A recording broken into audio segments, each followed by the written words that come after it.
wa taifa na wimbo wa Jumuiya ya Afrika Mashariki na kisha maombi kuashiria mwanzo wa sherehe zetu siku hii ya leo. Ladies and gentlemen, tafadhali, I request you to stand up for the national anthem and the East African Community anthem.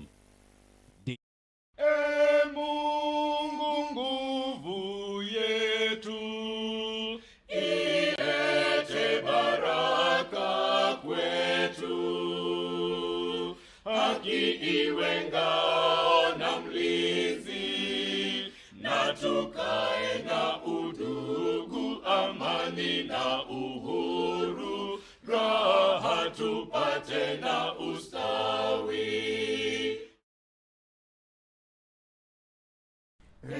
Mungu twaomba uilinde Jumuiya Afrika Mashariki, tuwezeshe kuishi kwa amani, tutimize na malengo yetu. Jumuiya yetu sote tuilinde, tuwajibike, tuimarike. Umoja wetu ni nguzo yetu, idumu jumuiya yetu.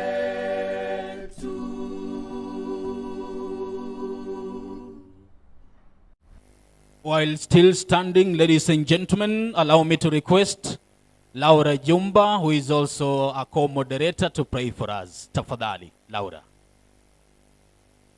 Karibu sana. Let us pray. Father, in the name of Jesus Christ, we thank you this morning. We thank you because you are here with us. We thank you, my God, because of the youths that are here. We pray that they will get an opportunity for them to get from one level to another.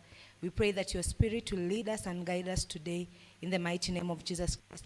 We thank you for our guests that are here, and finally to pray that through what they will say, they will make the youths to get from one level to another. We bless your holy name this morning. In the mighty name of Jesus Christ we have prayed. Amen. Thank you so much. Asante. Naomba tafadhali tumpigie makofi kwa sababu ya sehemu hiyo. Ladies and gentlemen, thank you so much for purposing to be part of us today. It is a great day indeed. Of course, having a debut Omoka na Agri-Jobs Job Fair 2022. Can we clap for that, tafadhali? Of course, I've already mentioned that the debut to mean we are doing it for the first time. And of course, it is important before I invite the first speaker on stage to just mention that we'll be having a panel discussion a short while from now to discuss a very interesting topic, kazi iko wapi? Ask your neighbor, kazi iko wapi? It is also important to note that I'll also be giving an opportunity to us, to mean the audience, to participate in that panel discussion. So of course we'll be looking forward to that opportunity. My name is Dalmas Sakali. I will be the MC of the day. Allow me to also introduce my co-MCs or co-moderators for the day. The first one I'm introducing is Laura Jumba. Wave to the crowd, tafadhali. Can we clap for her? In the same line, allow me to also introduce another co-moderator, Maureen Musimbi. Can we clap for her, tafadhali? At that point, ladies and gentlemen, without much ado, allow me to invite Bukura Agricultural College, our hosts, principal or a representative, Paul Njogu. Tumpigie makofi tafadhali anapokuja. Can we continue clapping mpaka afike? Thank you so much. Karibu.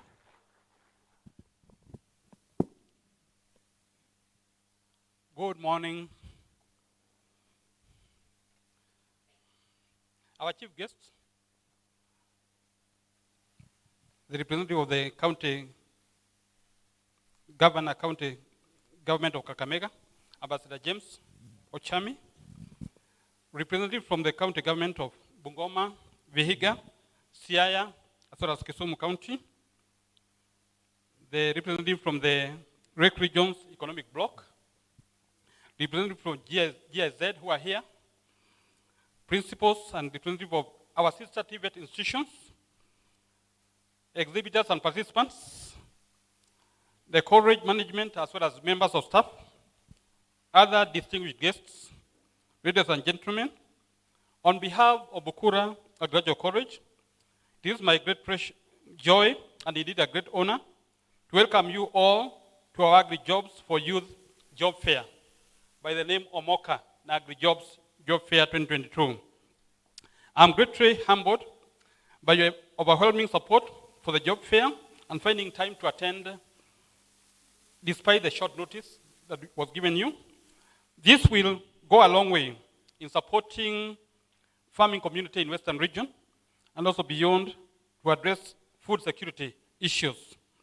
Guests of honor, sir, whereas the government has identified and prioritized agriculture as the main sector that will drive our economic growth since it has the highest employment multiplier as it creates more jobs in other sectors owing to its strong forward and backward linkages in the economy, agriculture is often considered as a career of last resort by the youths.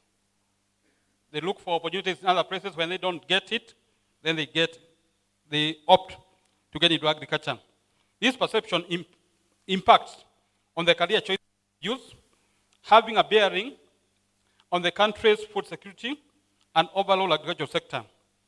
Against this backdrop, Bukura Agricultural College, in partnership with GIZ through the Agri-Jobs for Youth project, aims at strengthening opportunities for youth employment in Western Kenya by highlighting the potential of employment and self-employment in the agri-food sector with aspects of climate adaptation, digitization, and gender equality being an integral part of our approach. Ladies and gentlemen, as you may be aware, Bukura Agricultural College has a legal mandate to provide middle-level training in agriculture and related subjects. It also conducts research as well as extension services to the farming community within the region as well as beyond this particular region. To achieve this mandate, the college has made the following important strides that I want just to highlight shortly.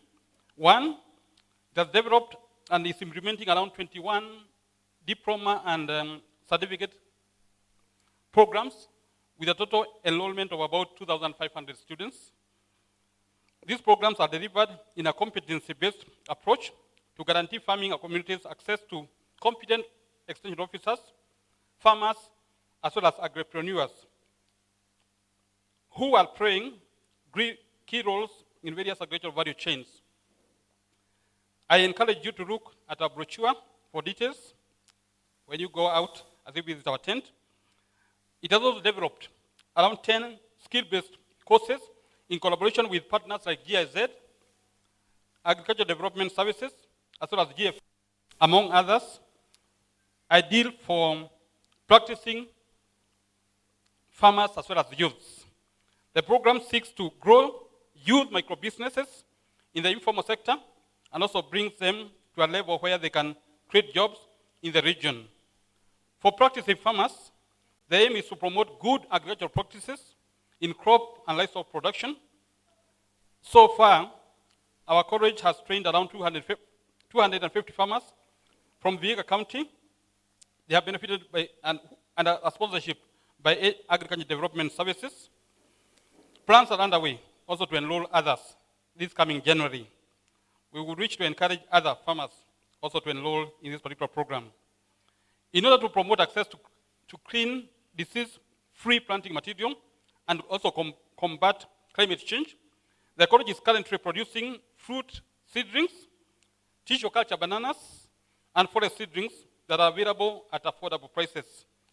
Currently, we are also processing on average around 530 liters of milk daily, adding value to it, we produce yogurt, we produce pasteurized milk, we also produce fermented milk, which we are supplying to the Western region market. We also have an outreach program for dairy farmers, which we offer extension support to farmers around the college. Currently, about 100 farmers are benefiting, with a plan to expand when resources become available.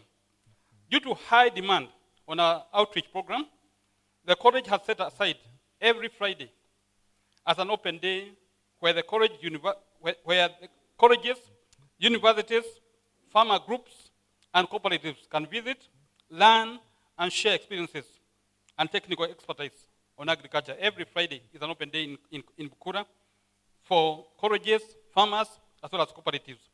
Every Thursday is also an open day for secondary school students who are interested in agriculture to come and learn in this particular institution. The college has also invested in research. Currently, 3 research teams drawn from staff have been facilitated to undertake research in various aspects of food security in Kakamega County. Findings will be shared with county leadership in due course. It is my belief that this will inform better decision making at policy level to address food insecurity in the county. Ladies and gentlemen, this event aims at providing new attractive opportunities for youth in agriculture and also its value chains. It will enable youth get in touch with employers or potential employers, find opportunities in agri-food sector that support their career aspirations, providing them with clear orientation on next step and variable contacts. Participating youth have been drawn from students seeking attachment, graduates seeking internships, as well as job seekers in the agri-food sector. The event also gives an opportunity to youth to exploit their talents through the drama competition, learn how to package themselves for employment, among others. Guests of honor, sir, whereas Bukura Agricultural College has mandate of building capacity for the agriculture sector countrywide, it is saddening to note that much as the economy of the Western region counties is agricultural, very few youth enrolled in the college come from this region. Yeah? Like now this college we have 2,500. You find the number of youth from the region as compared to from other regions is quite low. Yeah? Majority comes from other regions, not really Western region. These counties are generally food insecure and rely on imports for sustenance. The counties are endowed with good soils and climate and should therefore be food secure. In this respect, I would wish to invite the Western Region county governments to partner with the college in order to have more trainees from the region taking agriculture as a career choice, because we get so many students from other regions being supported by the county governments while they come here. So if that can also be done by the county governments within the region to support students who want to pursue careers in agriculture in this particular institution, it can either help to increase enrollment from this particular region. Finally, ladies and gentlemen, my thanks and appreciation goes to the GIZ staff, the other stakeholders, as well as the college staff for their hard work and devotion to make the event a success. I look forward to a fruitful interaction from all of us. Thank you, and God bless you. Thank you so much. Welcome, MC.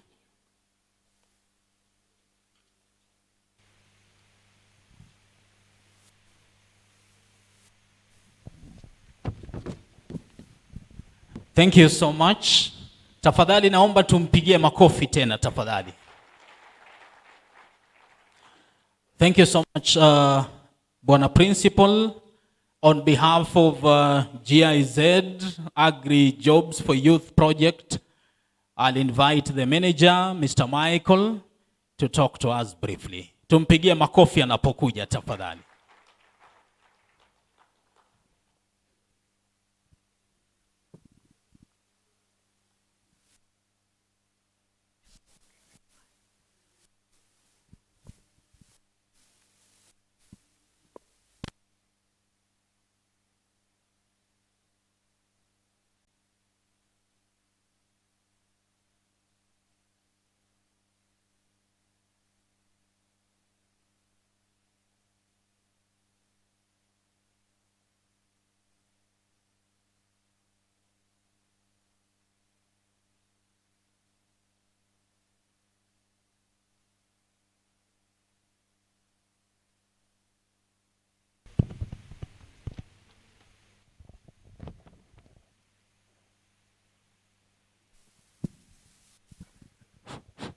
It's working now. Thank you. The guest of honor for today's function, Your Excellency, FCPA Fernandez Barasa, represented here by Ambassador James Ochami. May I take this earliest opportunity and please convey this message to your governor to congratulate him on the election as the second governor of the great county of Kakamega. Your Excellencies, the governors present, deputy governors and county executive committee members.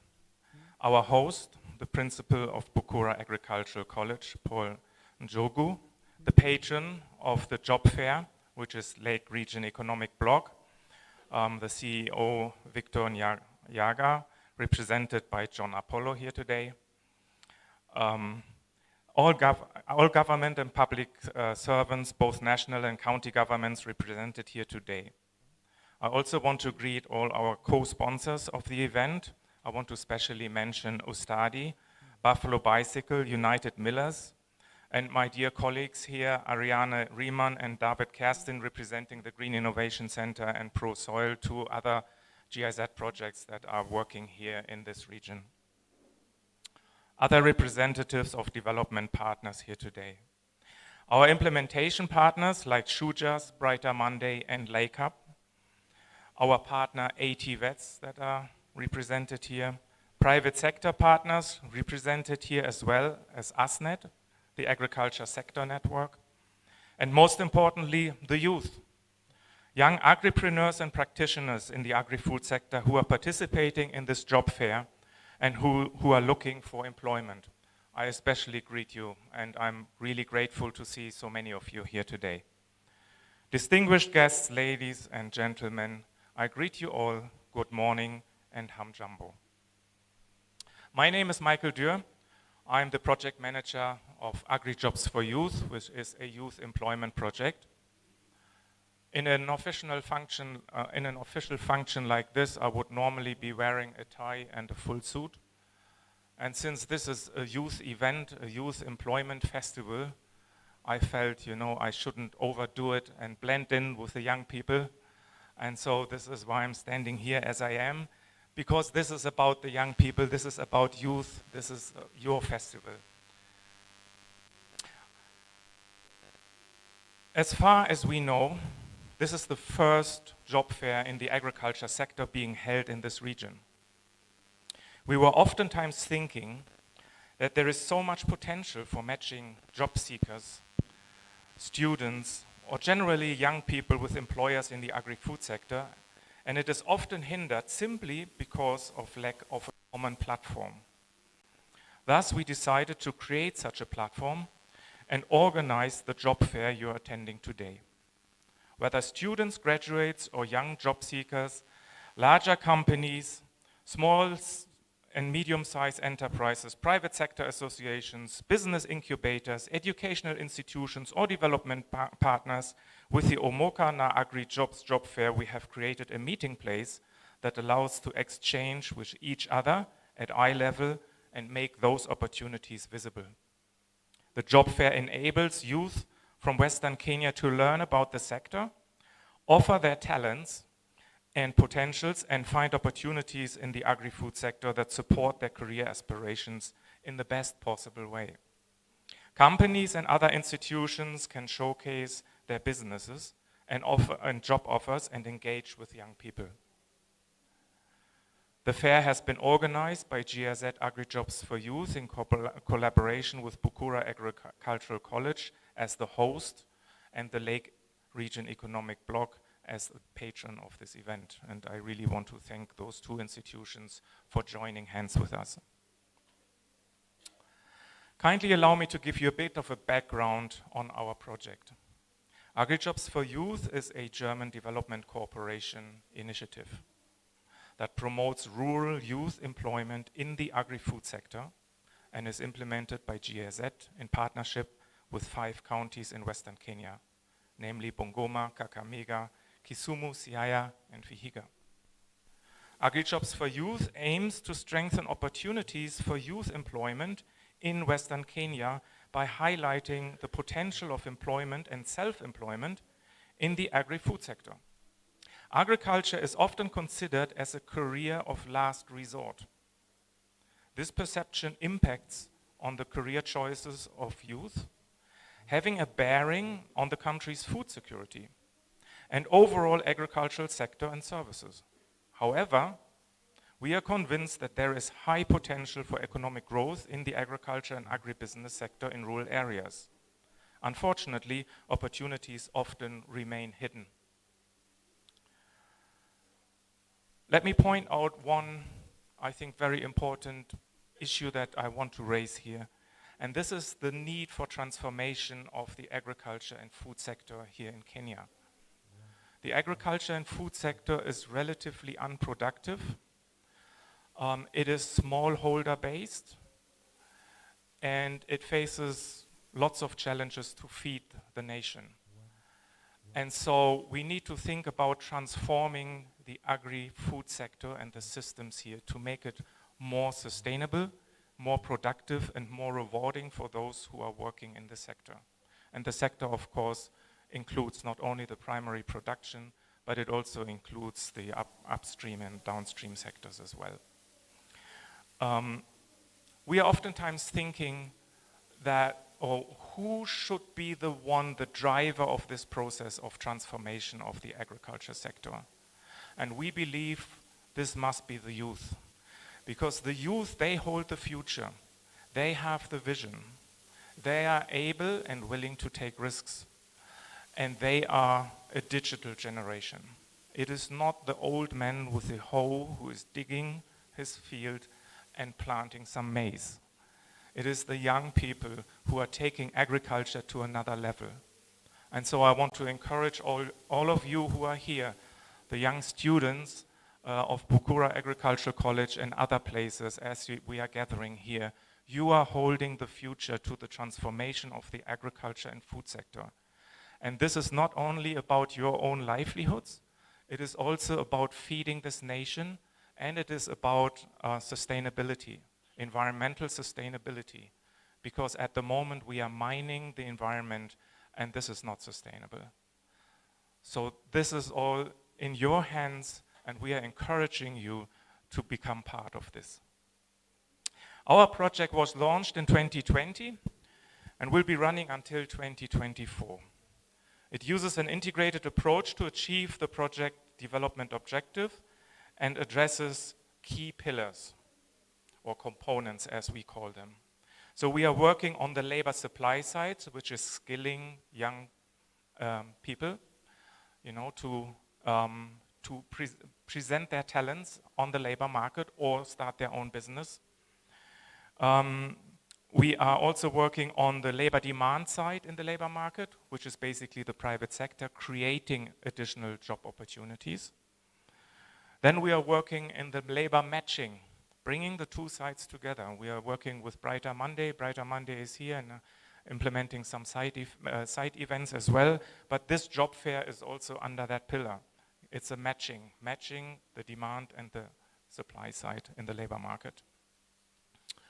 We are working on framework conditions with the 5 partner counties.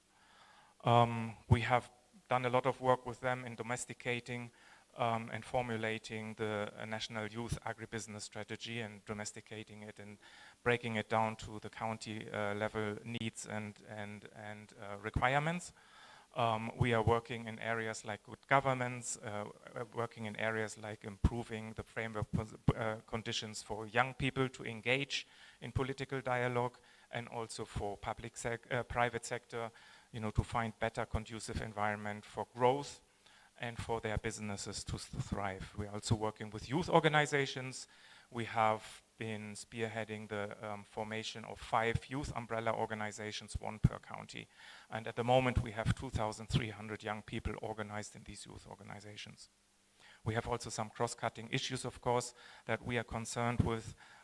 This is, and it was, I think, mentioned by you, Principal, before, the image of the sector with young people.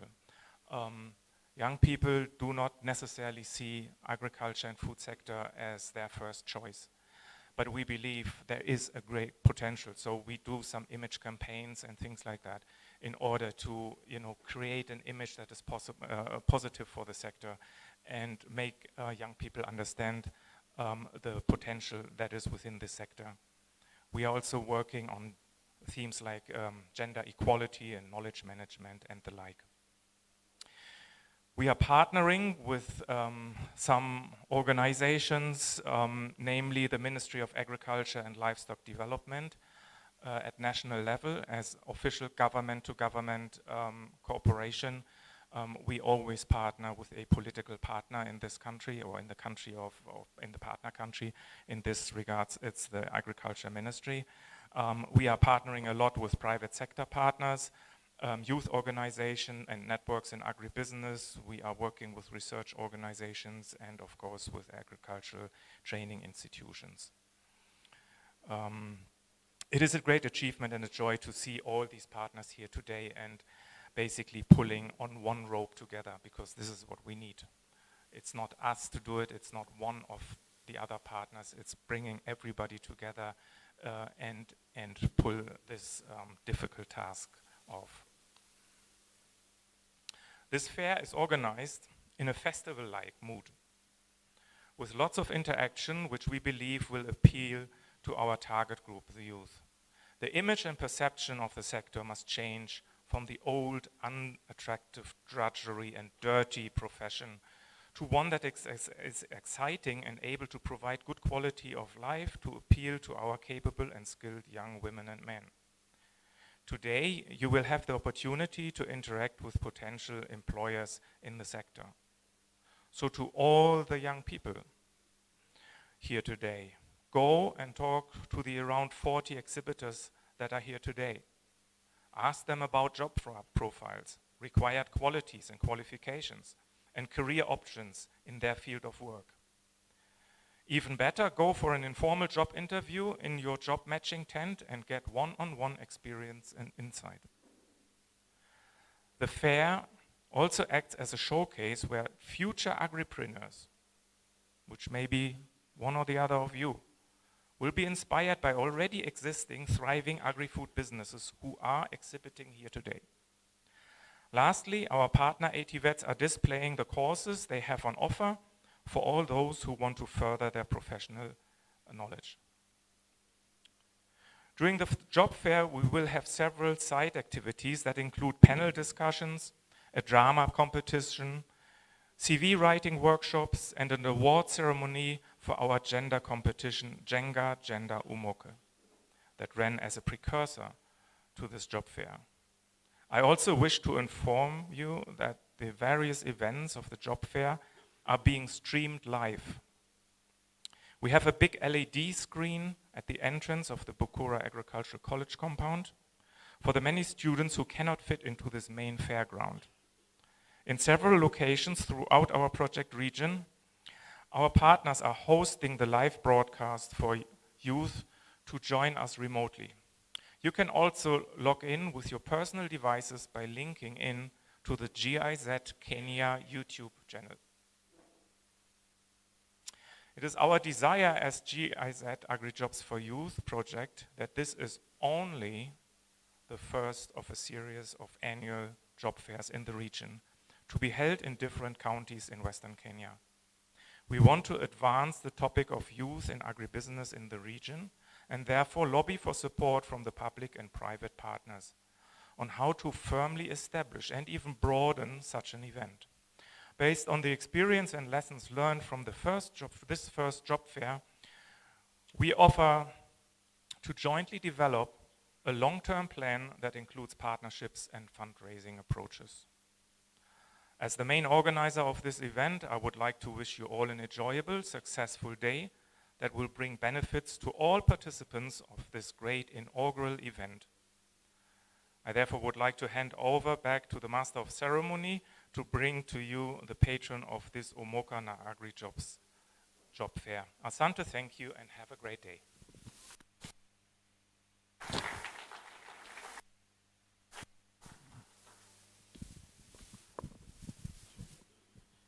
Thank you so much. Tumpigie makofi tafadhali. Before I issued an announcement as regards the other wings. At this particular juncture, allow me to invite, on behalf of Lake Region Economic Block CEO, Wakili John Apollo, who is the Chief of Protocol, Lake Region Economic Block. Makofi tafadhali.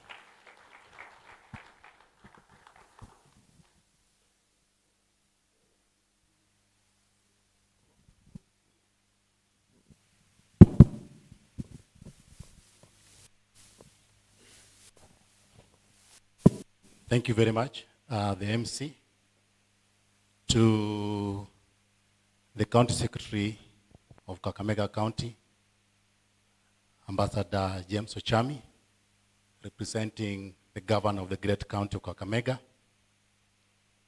Mr. Michael, the Project Manager, GIZ, Agribusiness for Youth, the Principal of Bukura, present here with us today, all the partners who are present for this festival, the youths are here, the GIZ fraternity, the LREB fraternity, ladies and gentlemen.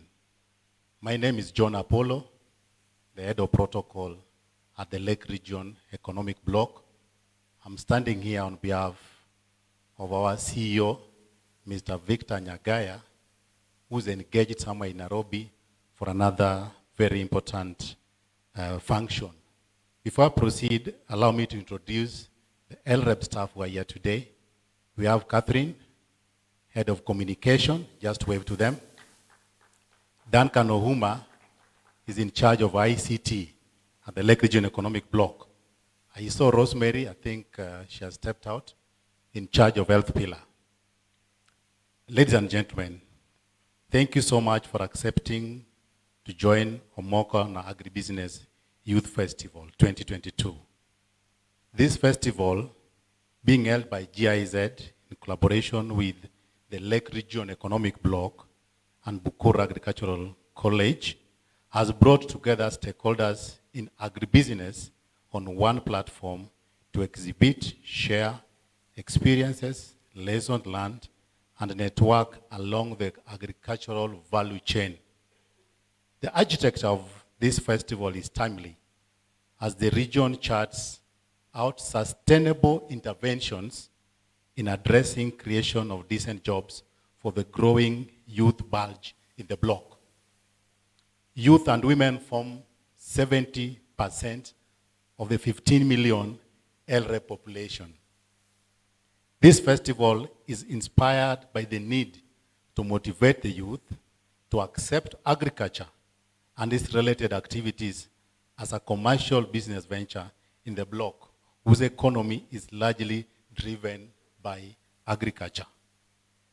The festival will showcase the achievements of the youth and women in agribusiness, and therefore have evidence of the prospects of the life-changing experiences that cast a spotlight of agribusiness as an attractive business venture in wealth creation within the Lake Region Economic Block.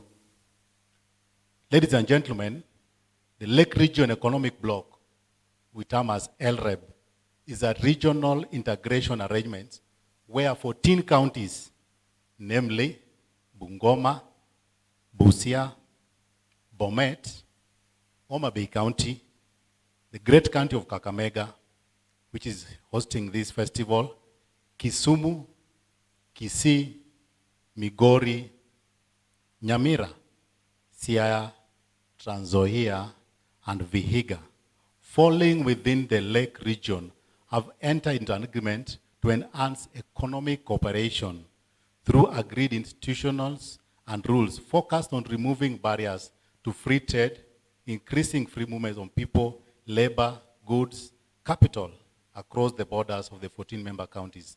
The process involves increasing participation in the Lake region economy through infrastructure development, wealth creation, provision of social services, and integration of economic, social, and political governance policies to achieve economies of scale and optimal utilization of shared resources.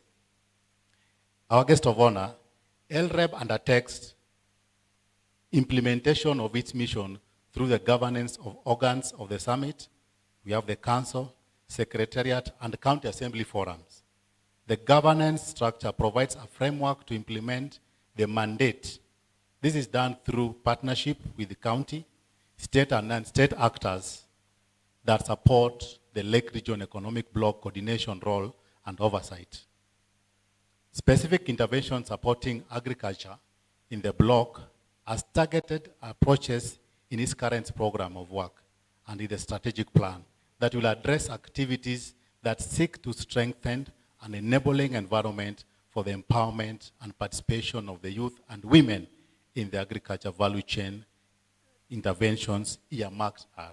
So we have some of the mainstreaming in youth agriculture, and these are promote adoption of youth-friendly agricultural technologies like greenhouse, drip irrigation, biotechnology, and hydroponics. Also to undertake capacity building, promote e-agriculture, training of youth entrepreneurs in resource mobilization and financial literacy of agribusiness, promote agro-processing and value addition, what we call cottage industry, promote mechanized agricultural operations, expose the youths to role models and mentors in agriculture. Also promote visibility of the youth access initiatives in agriculture. We also intend to hold exhibitions and showcase youth innovations in agriculture, which is being done here today. Also to sensitize the communities on end, communities of the need for the youth to access land for agricultural production. The mainstreaming women in agriculture, LREB intends to promote gender-sensitive technologies in agriculture, undertake capacity building, lobby for women-friendly agricultural funding, e.g. LREB Women Circle, advocacy on retrogressive cultural benefits and myths that inhibits fast agricultural advancements, promote agri-nutrition to enhance family nutrition and well-being. LREB wishes to appreciate GIZ for the collaboration in this milestone. We anticipate to build on the access and success of this festival and will continue to collaborate with GIZ and other stakeholders on areas of mutual interest and enhance social change. On behalf of LREB, we intend to form a more coherent, sustainable future engagement with GIZ so that these kind of ventures and festivals can be sustainable. And on behalf of LREB, we know GIZ currently working in 5 counties.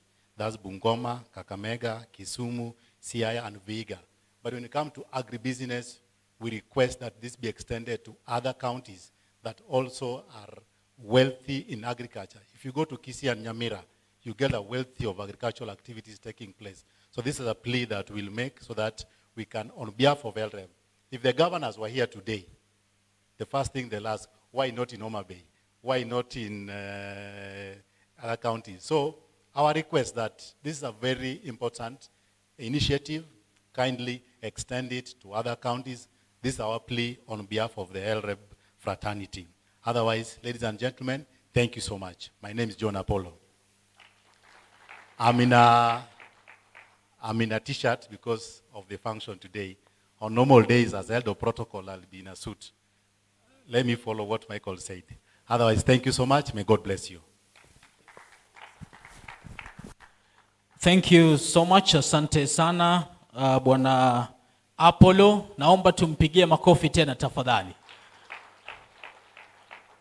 Now, at this point, allow me to invite, but even before I do that, I understand that the drama competition is about to begin, East Wing, so I'll request the various teams to actually excuse themselves out because that session is about to begin, of course, hosted by Ustadi. That also applies to the CV writing workshop that is being done by Brighter Monday. And of course, we'll also be having a panel discussion here, themed Kazi iko wapi. But even before I do that, allow me to invite Bukura Agricultural College principal for the second time to invite on stage the guest of honor. Tumpigie makofi wakati anakuja tafadhali.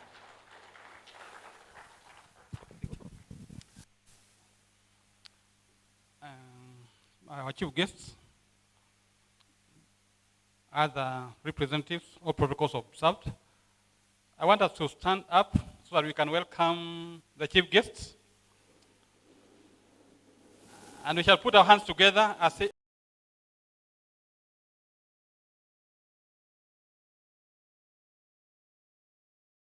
until he reaches here. Please continue on. Thank you so much. Welcome.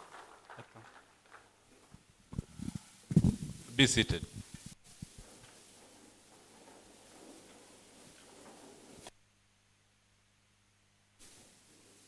I will start by thanking youth that are here, because we are here because of the youth. I will break the protocol by starting with the sponsor and plus the patron. I'll start with the youth. Youth mpo?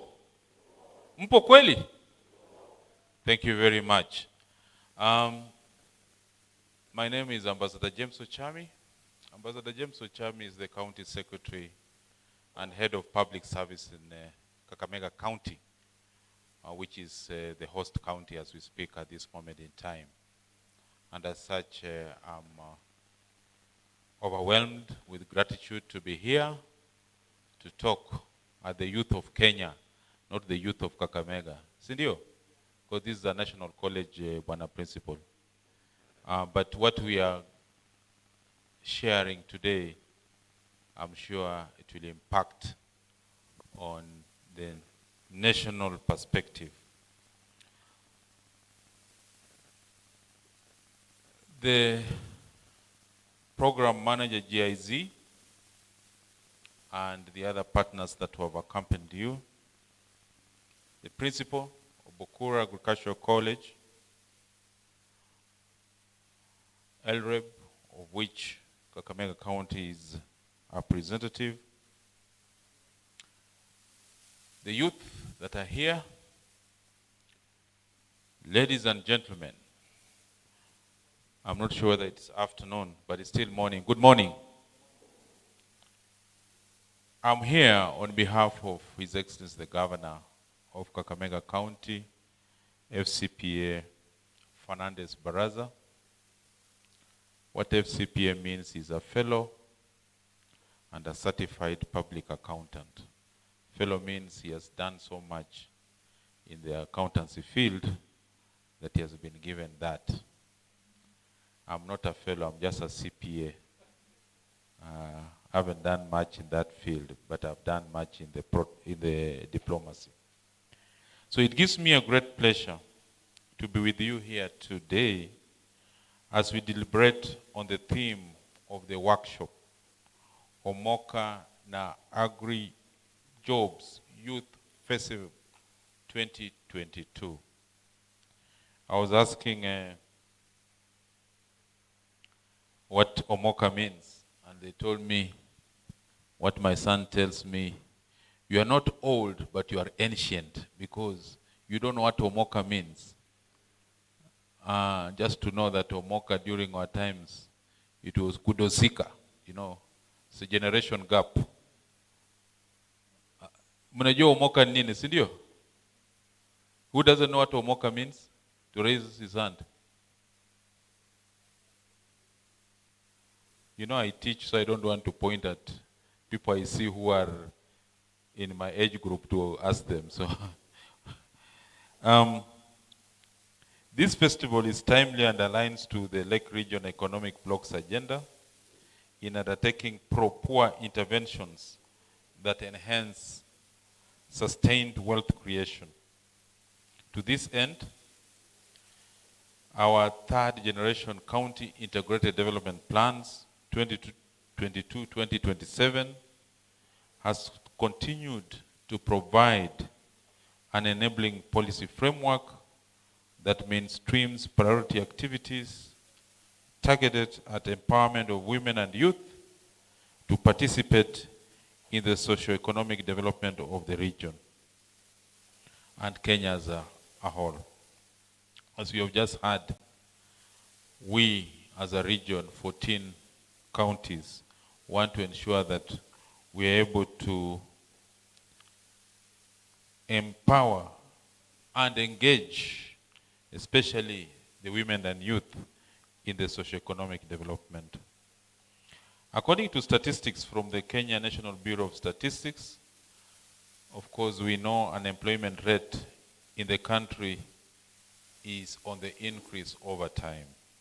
For instance, the youth unemployment rate in Kenya has increased from 7.3% in 2016 to 13.84% in 2021, which means within a span of 6 years, the youth unemployment rate has actually doubled. Going by the same statistics, therefore, over 30% of unemployed youth come from this region. With a growing youth population, the unemployment trend needs to be reversed, and this is only possible by having concerted efforts by both national and the county government, development partners like GIZ, and the citizens of this country to reverse the trend. Ladies and gentlemen, one of the partners just completed a study of youth employment in Kakamega County. And the statistics revealed a very interesting thing, unlike what my predecessors have just said. 26% of the youth want to go into agripreneurship. And this is a study that was concluded in October 2022. 17% of the youth want to be employed by the county. And that was very strange. Of the youth want to go into ICT. Unlike before, where we thought a lot of youth would go into ICT and then blah, blah, blah. I can give the principle, the statistics, because I've left the research document in the office. What it is saying is that the youth have appreciated what agriculture is. And I'm very excited, Bwana Principal, what you're actually doing. I was once a youth. You will also be old. So we need to ensure that we encourage you to sustain and also help others. Ladies and gentlemen, as you may be aware, agriculture remains a critical driver of the country's economic growth, contributing directly to about 25% of our GDP. My take on that is that the youth look for opportunities in agriculture, and that's why we have the festival out here.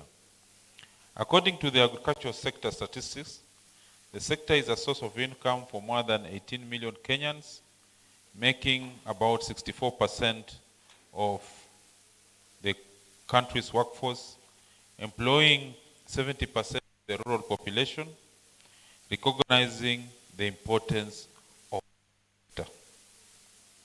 LREB has made commitments to improve productivity through policy, legal, regulatory reforms laid down in the government's agricultural sector transformation and growth strategy.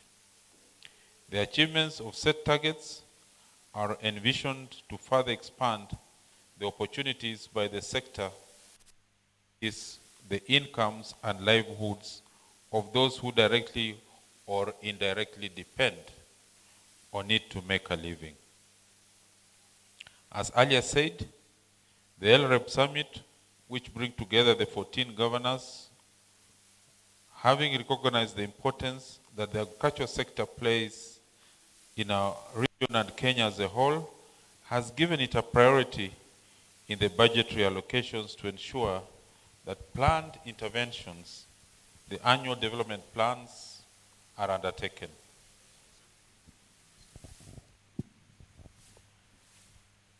Ladies and gentlemen, during our 10th LREB Summit held on 20th and 21st November, which was actually this week, at Ciala Resort in Kisumu, one of the resolutions that we passed at the summit was that LREB member county governments will support programs geared towards alleviating food and nutrition insecurity, employment creation, income generation, value addition, and processing through the establishment of integrated agriculture industrial parks. And that's what we are saying here. The incubations that are there will actually help us in achieving that. So GIZ, Agri-Jobs Youth Initiative, a project by the German Development Corporation implemented by GIZ in the 5 LREB counties of Bungoma, Siaya, Kisumu, Kakamega, and Vihiga, is one of the initiatives supported by our development partners towards alleviating the high rates of youth unemployment. So, kongole kwenu. Congratulations for putting this together. We can't make these initiatives for granted, and that's why we commit ourselves as leaders from LREB region to supporting you. As we congregate here today, this job fair dubbed Omoka Agri-Jobs Festival 22 has the main objective of creating an interactive festival-like atmosphere attractive to youths about opportunities in the agri-food sector. I really like the way you have owned up yourself or put in mitigation why we address the way we are, because other than the principal, because he has to look like a principal, I don't think. We have to be like the youth. You know, youth have no idea about protocol, and you know that what is more important is the output, isn't it? Yes, output. And that's what we want to encourage, that we are out on output. The outcomes expected from this fair will include offering opportunities for youth in the agricultural sector to interact with potential employers. And the potential employers here is yourself. Let's not look at that you must be paid a wage by somebody else. You can also pay yourself a wage. That's what is called self-employment. And it's the best thing that you could ever do.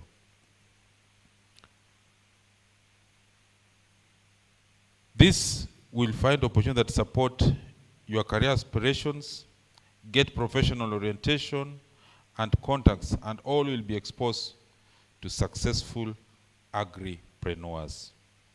Finally, ladies and gentlemen, as I wish you a warm stay for those who are visitors here, and those who have come, I wish you a good day in interacting. It's my sincere hope that the above said outcomes will be achieved and lesson learned be used to organize even bigger events for sustainability in the near future.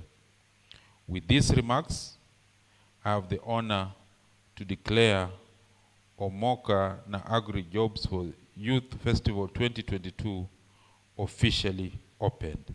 Thank you and God bless you. Thank you so much. Asante sana.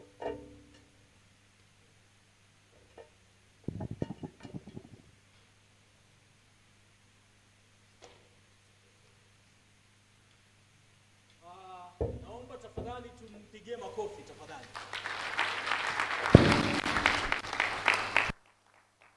Thank you so much. Asante sana for that wonderful speech. And of course, indicating that we are now set to go. Ambia jirani yako, we are set to go. Tell your neighbor, Omoka na Agri-Jobs. Ask your neighbor, are you ready kuomoka? Muulize, uko tayari? Muulize, are you ready? Thank you so much, ladies and gentlemen. Asante sana. Thank you so much, sir. At this particular point, you'll allow me to officially announce that we are activating the other wings to allow for the drama competition, and at the same time to allow for the session by Brighter Monday. So, tuko tayari sasa. Earlier on I had indicated that we're going to have a panel discussion. As you can all see, we are set to go. I'll be introducing the panelists in a short while. But as I've said, those ones taking part in the drama competition, we are set to roll. Kwa hivyo nitaomba mtaweza kuondoka to head to the East Wing for the TVET drama competition hosted by Ustadi. And then the other group that is taking part in the CV writing workshop by Brighter Monday, you are also allowed to leave to the West Wing so that you take part in that session.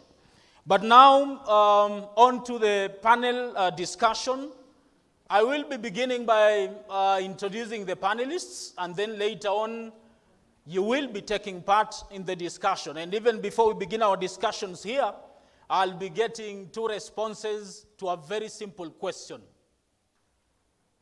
What is hampering youth from taking part in agri-biz? According to your own imagination and your own opinion, what is hampering youth from taking part in agri-biz? So ladies and gentlemen, you'll allow me to introduce the panelists, and once I do that, I'll request the panelists to move and take a position here on these seats. Are we ready for the panel discussion? Are we ready? Yes. Tuko tayari? Ambia jirani yako niko tayari. All right. Now, the first panelist that I'm introducing on stage, ladies and gentlemen, is Mary Mudhoni from Agri-Terra. Makofi tafadhali. Mary Mudhoni tafadhali. Thank you so much. Let's clap for her mpaka afike. Tafadhali, let's clap for her. Thank you so much. Mary Mudhoni is from Agri-Terra, and they are doing a lot around capacity building, and especially with youth. Karibu sana. Thank you so much. Once again, let's give her a single clap. Let's go. Thank you. The second panelist, ladies and gentlemen, that I'm introducing on stage is Winnie Owiti from Kisumu Youth Organization. She is the chairperson.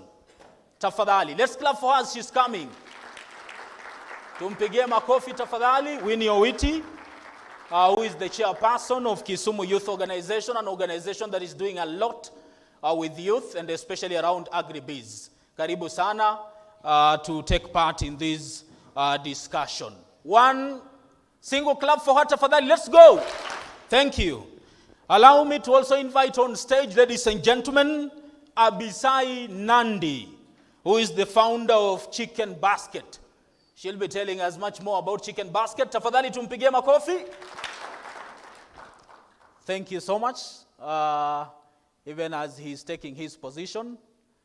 Okay. One clap for her, tafadhali, for him. Let's go. Let's go. Thank you. Panelist number 4 on stage, ladies and gentlemen, is from the Chamber of Commerce. I'm introducing Peter Juma. Can we clap for him as he's coming, tafadhali? Thank you so much, sir. Okay. He's looking so good in that suit, a black suit. This is from Turkey. This one is from Turkey. Okay, you can have a seat, tafadhali. Thank you so much, sir. Aye, makofi kwake, one single clap. Let's go. The last panelist that I'm introducing on stage, ladies and gentlemen, is Dorcas Owino from Lake Hub. She is the co-founder of Lake Hub. Ameamua tumie njia fupi badala ya njia ndefu. Thank you so much. Tafadhali, tumpigie makofi. Okay, another single clap for all the panelists. Now, ladies and gentlemen, we are discussing kazi iko wapi? And that is the theme. But even before we begin, I want to throw a question to all of us here. What do you think is hampering youth from taking part in agribusiness? According to you, what do you think is hampering youth from taking part in agribiz, even as I'm taking my seat? Inua mkono, uchangie before we begin. Okay? A microphone there, tafadhali.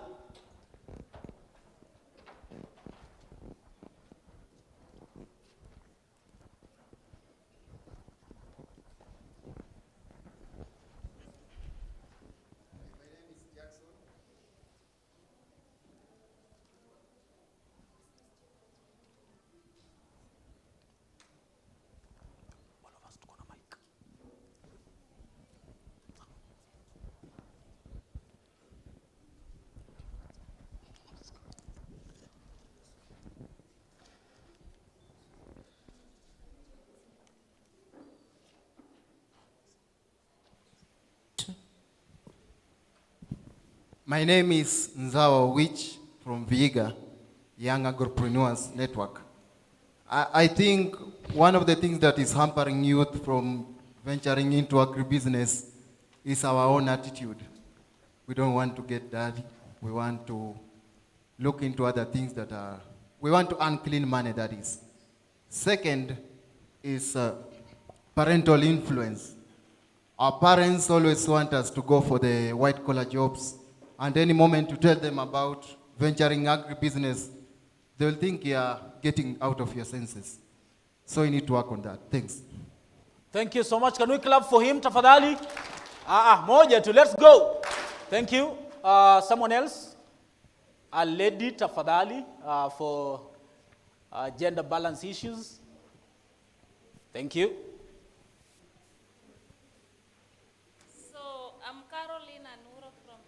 I'm Carolina Nuro from Siaya Muungano Network. One of the major problems hampering youth from Agri-Jobs is that we youth, most of the time, we always need to be in clean attire. So you find going to the garden, doing the agricultural jobs becomes difficult to most of us. So we majorly focus on the office jobs. Thank you. Thank you so much. A single clap for her. Come on. A single clap for her. Thank you. Now, one thing that has come out so clearly, of course, is the issue of perception. And at the same time, she has mentioned something to do with vijana wataki kuchafuka. That we want to remain as clean as possible and maintain the swag. But now that also takes us to another question.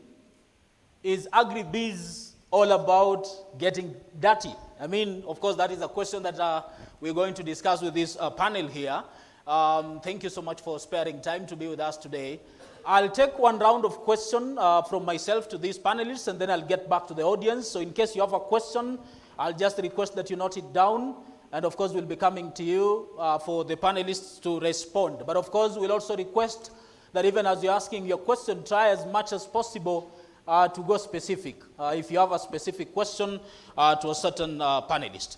Now, of course, I know you have a lot to say about yourselves, but of course, you'll allow me to begin from the closest point.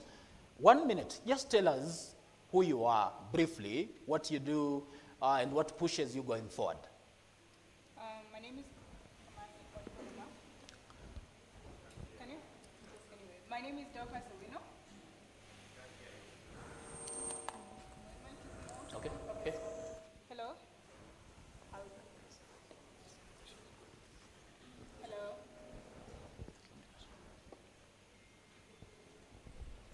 Hello. Oh, there we go. Hey, my name is Dorcas Owino. I'm one of the directors at LREB. LREB is a social innovation hub based in Kisumu. We support youths to develop their skills and in order to increase employability. What pushes me is the impact that the work we are doing at LREB is visible and we are able to touch lives. Thank you. Good morning, everybody. I've been thoroughly embarrassed by the suit, but I'll make do for today. My name is Peter Juma.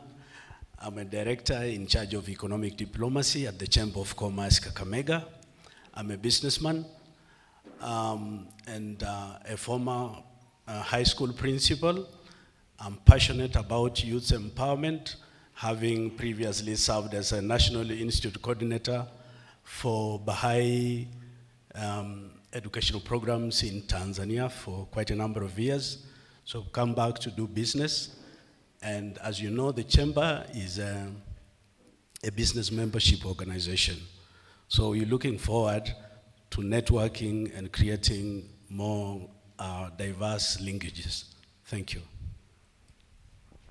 Maybe I can use the same. Good afternoon. Good afternoon. I expect a lot of energy because this is a youthful event, and how we identify that it's a youthful event is from the energy. So I hope we'll maintain the energy levels high. My name is Mary Muthoni. I work for Agri-Terra as a business advisor, and I also coordinate the Youth in Agribusiness program in East Africa. Agri-Terra is an NGO from the Netherlands, and we support cooperatives and farmer organizations in several parts of Africa, Latin America, and Asia. And our work mostly is skewed towards cooperatives. And youth is a key component of our work, and that is why I'm here. Thank you. Good afternoon. My name is Nandi Abisai. I'm the founder of Chicken Basket and the CEO. Chicken Basket is a limited company based in Kisumu. We work with women and youths in commercialization of poultry keeping. What drives me is passion and impact to the society. Hello. Oh, mine is working. How are you? Okay, my name is Winnie Owiti. I am the chairperson of Kisumu Young Agripreneurs. I just want to mention that I'm kind of like the part towards the solution, you know, trying to bring youths to try and absorb agriculture or agribusiness as a source of income. What pushes me is that, number one, I'm a youth, and I also want to take up on these opportunities. And when we lead by examples, then we can encourage the young people to also believe in agriculture, business-wise. Thanks. Okay, can we clap for them? Tafadhali. Now, I'll begin with Dorcas from LREB, of course, being the co-founder. Or alternatively, let me begin with Mary Muthoni, just to tell us briefly, how is it working with the youth? And especially, he mentioned something to do with attitude. How is it working with youth, especially when you're pushing them towards agri-biz? Maybe in a minute. Very interesting, to be very honest. And what both of them have said is what is captured in our Youth in Agribusiness strategy in Kenya. So we have a Youth in Agribusiness strategy that was developed by the Ministry of Youth Affairs. It was developed to run from 2018 to 2022. And the document tells us that one of the biggest things we are facing in this topic is the attitude. And the attitude comes from where we are as a country, the parental influence, the education system. You realize that there are some learning institutions that you go to study medicine, but they have to check if you perform well. If you don't perform, they take you to an agricultural course. In high school, agriculture was like for less performing students, and you find that the parental influence has a big chunk of it. And no one tells their children to go and study an agricultural course, and if you do that, no one really supports you and makes you feel that an agricultural course is as important as medicine and all these other courses. So we are dealing with a big issue of attitude and perception, also captured in this document of Youth in Agribusiness Strategy. And also I like the fact that the young man said, we are part of the problem as the young people. Because if we don't bring ourselves out, if we don't try, because when you are a young person, it's about experimenting and seeing if the ideas you have will work. So it's an interesting space that the young people, we find ourselves. We have all these issues surrounding us, and we have also internal issues from us. So it makes it interesting, complicated, but also with a lot of opportunities. A 30-second question. Do you think there are opportunities along the various value chains, of course, in the agri-biz sector, that youth have failed to exploit? Will you say there are such opportunities? Unlimited opportunities. From where I sit, maybe I can also say from my own experience.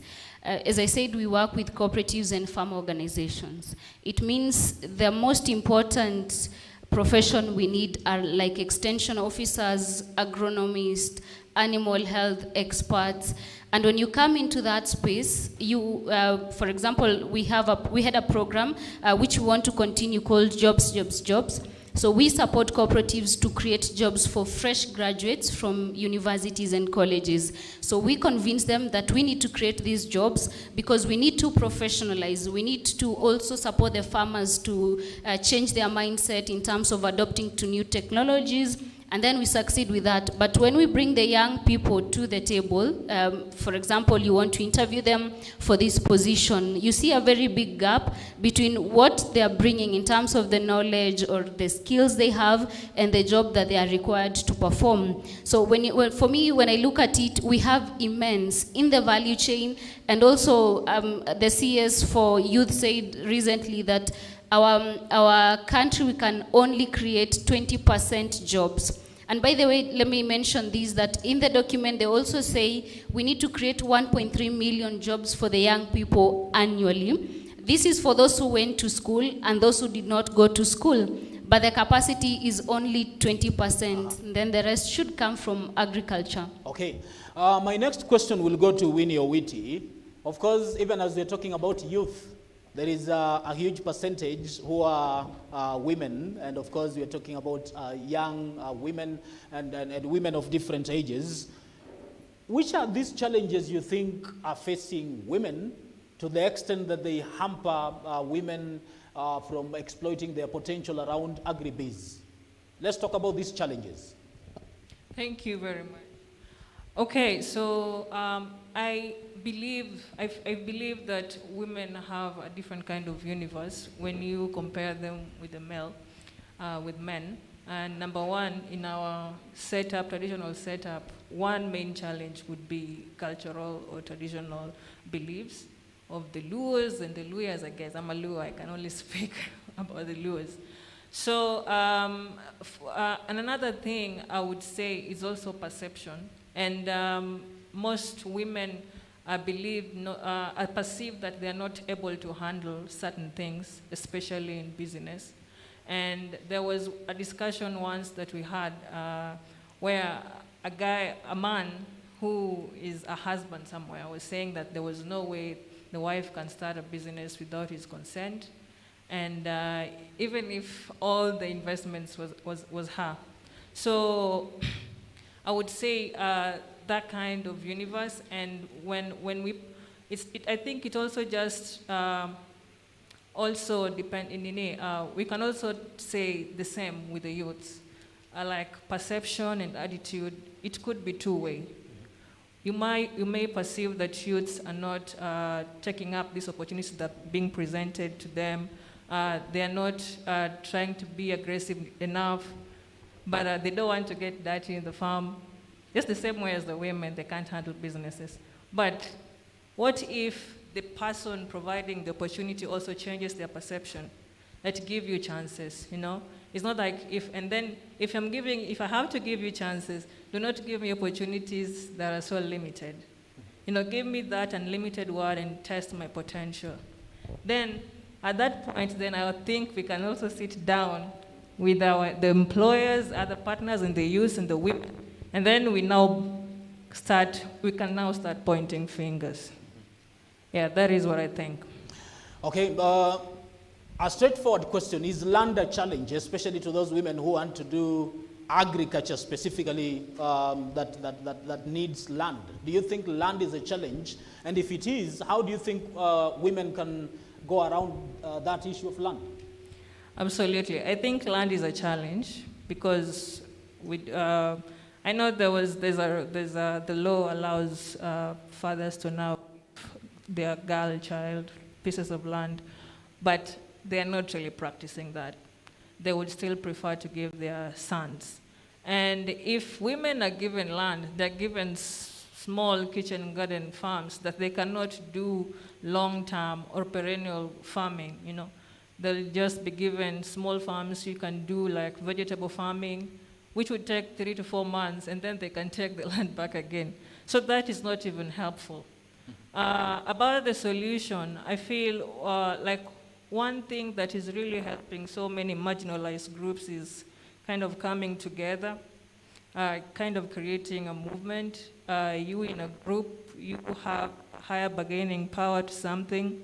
It could go as far as advocacy up there and try to fight for, try to make that law to be enforced at the grassroots levels and other innovations. Thank you so much. Allow me talk to Peter Juma from Chamber of Commerce.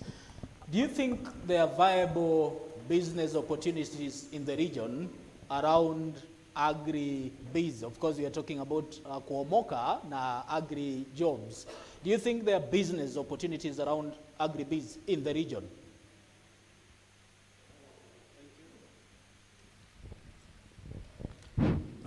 Thank you.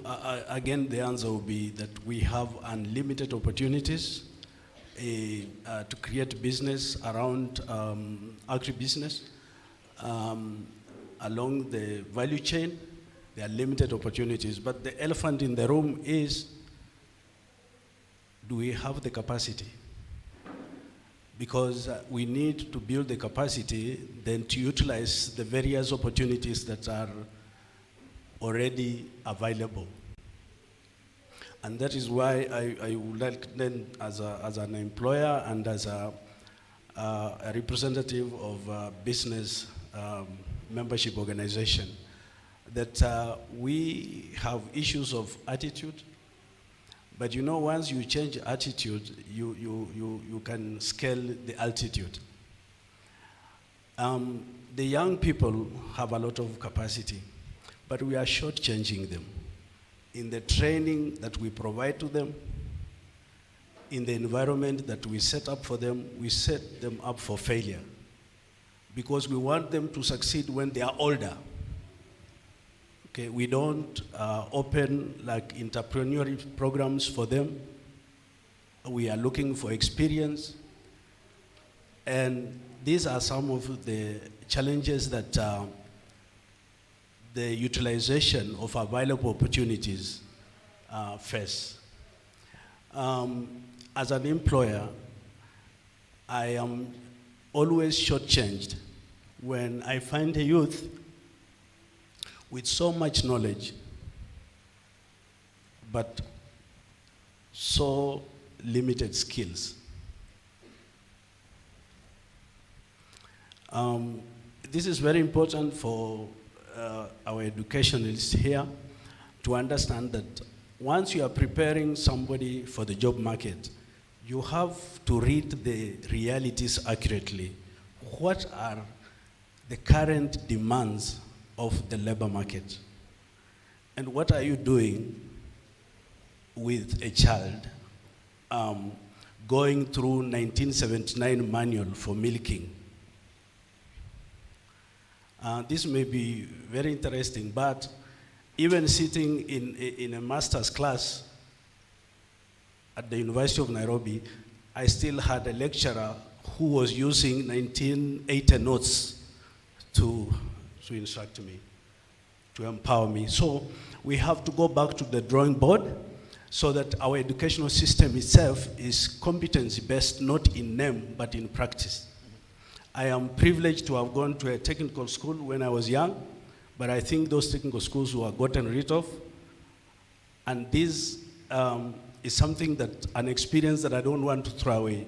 I moved from engineering to social sciences comfortably because the importance is to give the young people an opportunity to develop the capacity to walk the talk and the knowledge. Thank you. But most of these youth here, Bwana Juma, will talk about funding. And I'm sure, how many of us here have wanted to do something, to start a certain idea, and they can't access funding? By a show of hand, so many of them. Will you say this country has a deficiency in terms of funding opportunities for youths who want to venture in agribusiness? 30 seconds. Yes, yes and no, because my own research in small and micro enterprises showed that the challenge lies in skills and knowledge in financial management. So even if you are given money, you don't have a plan. Hope is not a plan. You are hoping to do something that is not a plan. You have to have a plan on paper. At the chamber, we have a desk for business advisory. We have a desk for young entrepreneurs. We have opportunities to link them to finances. But you need to have a plan. And our youth have challenges in drawing up meaningful and distinctive plans that can, at the end of the day, be able to bring value. Because you know, the essence of a business is actually to make a profit. Thank you. Not 1 minute, 30 seconds. I got interested with the question of access to finance. We've always said that there is an issue of access to finance, and the partners that are coming on board are coming with that to solve that. And I've seen so big programs that are targeting that.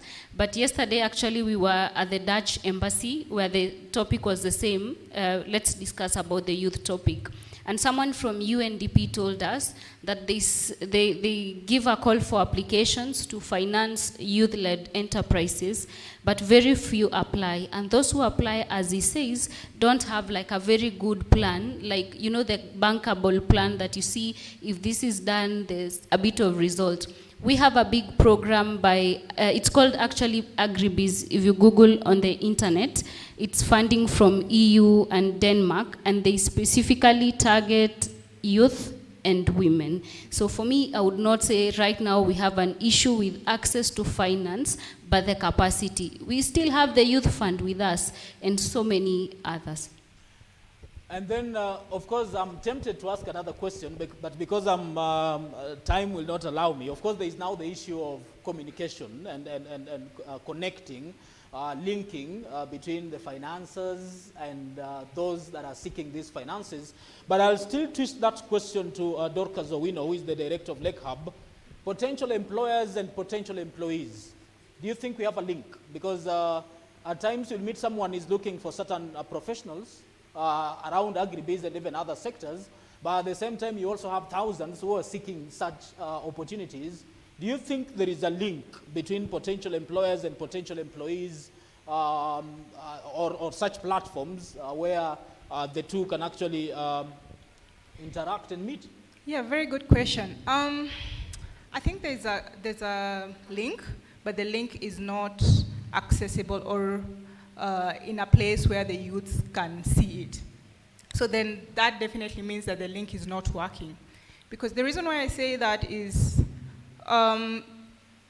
most of the times when we have opportunities, and Mary has said that there's always a call for applications, and you find the same people applying. It's the same case even at LREB. The same people apply for the same opportunities, and even if other people apply, they're not, they don't meet the requirement. And we had, that's an issue that we had in our recent call, whereas most people did not meet the requirement. They did not meet the requirement, the reason why they didn't meet the requirement was not because they did not know how to properly communicate what they had. So I think it's for us as employers to really find a way of reaching to the youths in a way that they can properly, fit into the criteria we are asking for, or else we'll keep, getting the same people over and over again and keep complaining that the same, we don't give opportunities equally. But to add on to that, I want to also quickly talk to the youth, because I feel like this is just a conversation that we are having, the five of us, and we are, ignoring the youths who are here. For me, I guess I'm a youth, but what really helped me when I was trying to find opportunities as a young person was, when they talk about, when you're in school and you feel like, oh, I'll graduate, and after graduation, I'll definitely get a very good job. Maybe you're studying to be an agronomist, and your hope is that you'll get a job as an agronomist immediately. Most of the case, the reality in the ground is that it doesn't happen like that. So a tip to most of you is that try and find volunteering opportunities while you're still in university. Find organizations that deal with whatever field you are in as early as when you're still in college, in college and studying. And please don't go in there thinking that you'll be employed as a very senior person, or you'll get a paying job. The other thing that we've heard most organizations and even youths complaining is, unpaid internships or volunteering. I usually tell young people, you need to give yourself a time frame. If you're going to volunteer, tell yourself you're going to volunteer for 3 months or 2 months and whatever you want to gain. So when you get into that organization, you're definitely not going to get a very big position, but whatever position you're going to gain is because you want to start building your networks early. Get in. The easiest I tell young people to do is get in, and you can be, a social media manager. Start posting for them on Facebook, Twitter, even TikTok nowadays, and get their stories known. It's a way of building your networks early on, and it's a way of you also knowing what's happening in the ground. Yes. Now, before we listen to Abisai Nandi is the man of chicken. Of course, he'll be telling us something around that. It's important to remind ourselves that this panel discussion, of course, is themed around Kazi Koapi, and that explains why much of the discussion is around the job opportunities in the various sectors around agri-biz. And of course, it is still Omoka and Agri-Jobs. You're saying there are opportunities, and this is a platform for us, and of course, potential employers, potential employees, and of course the exhibitors of tomorrow to exploit such opportunities. Now, before I come back to you, of course, to get 1 or 2 questions to the panelists, I will call them round 1 questions. Abisai Nandi, the region is well known for rearing chicken. How different are you doing it, and do you think there are opportunities that we can exploit as youths around chicken rearing? Because we've grown up rearing chicken. My mama and my nyanya are still rearing chicken. If you come to our home compound, you'll see them roaming around. How different are you doing it, and do you think there are opportunities that we can exploit as youth around chicken rearing? Thank you once again. There are plenty of opportunities, and in the entire value chain of chicken, across other agribusiness value chains. I'll look at it in terms of 4 categories. There are lots of opportunities under inputs. Input that cuts across for crops, for chicks, and for medications. There are a lot of opportunities in processing. For those who don't want to sell inputs, set up small businesses, make their business, they can go into the production. They can produce, get an aggregator, like Chicken Basket or any other aggregator in another value chain, move into production, you'll be able to make your money there. But the other opportunity there is processing, is another opportunity. You can also be in a position to add value to what you're producing and be able to make more money. So basically how we look at it. And the last opportunity also I'll talk about is under the food vending. If you go outside there, you'll see some of our youths we came with who are doing chicken grilling, boiled eggs, and chicken smokies. So these are all categories that youths can fit into. And to crown it all, there is the ICT. So in all these 4 categories, you still have the ICT side of it. You can get a solution, bring it across these 4 categories, and an app, and tech solution. So there are so many opportunities around the youth can still venture into in agribusiness, not just chicken as a whole. Thank you.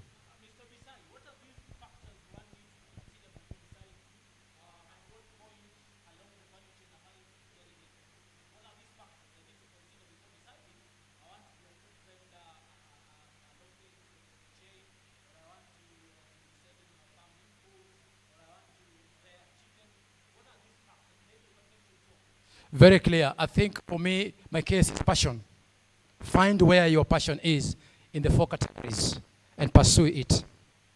Then get mentor who can support you. Once you make the first step, the first bold step, because everybody wants to get employed. Everybody wants to get employed.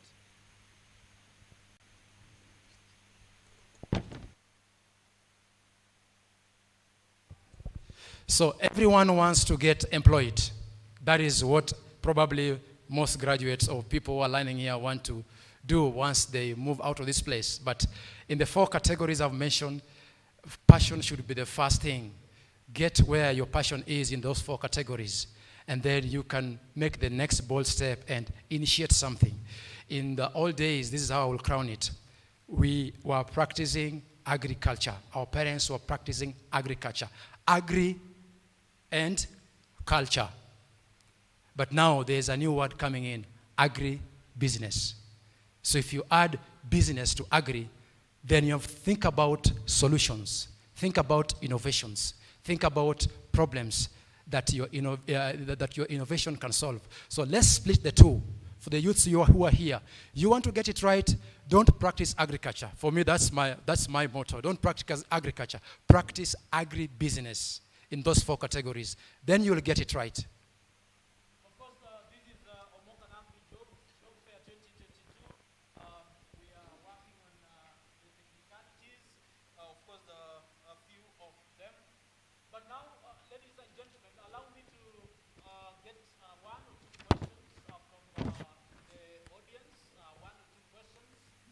The panelists, of course, many people know him from Agri-Terra, Winnie Witi, Abisai Nangi, Peter Newman, and then Dr. Zoe.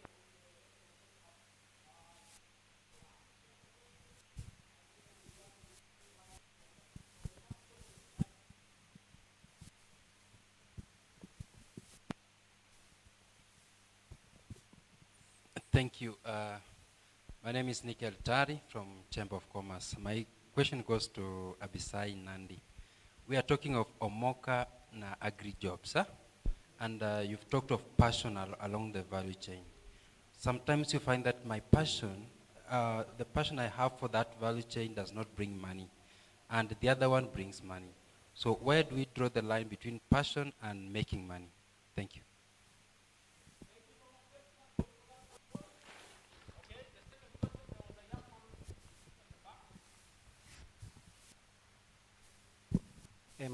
My name is Nelson, and I have 3 questions to the entire panel. In my opinion, the first question you asked, they said it's the reason why most of the youths are not in agribusiness is because they fear getting dirty. But in my opinion, it's not about getting dirty. If I look in this hall, many of the youths studied in this college. Since first year, we have been going to the farm and we get dirty. So in my opinion, getting dirty is not the problem. And in my opinion, I think the problem is we as the youths are not empowered. And by empowerment, I mean, 1, we don't have enough capital. What do I mean by this? There's a time I wanted to start rearing chicken. I thank God that guy for chicken is here. And then I went to Kenchik, and I told them I want to start a chicken enterprise. And they told me, I must have 5 acres of land, and I must produce 12,000 chicken. Now, looking at my net worth, that time I think I had 3,000. So that was not workable. So lack of funds is really a problem to the youths. Another problem goes to, another question goes to Muthoni. Like for example, you were saying yesterday you were in a meeting with the Dutch and they can show you how you can get funds. But how will this information get to us? Like for example, there's a man now maybe anywhere in Kenya, but they don't know about the meetings going on or how to get the funds. Thank you.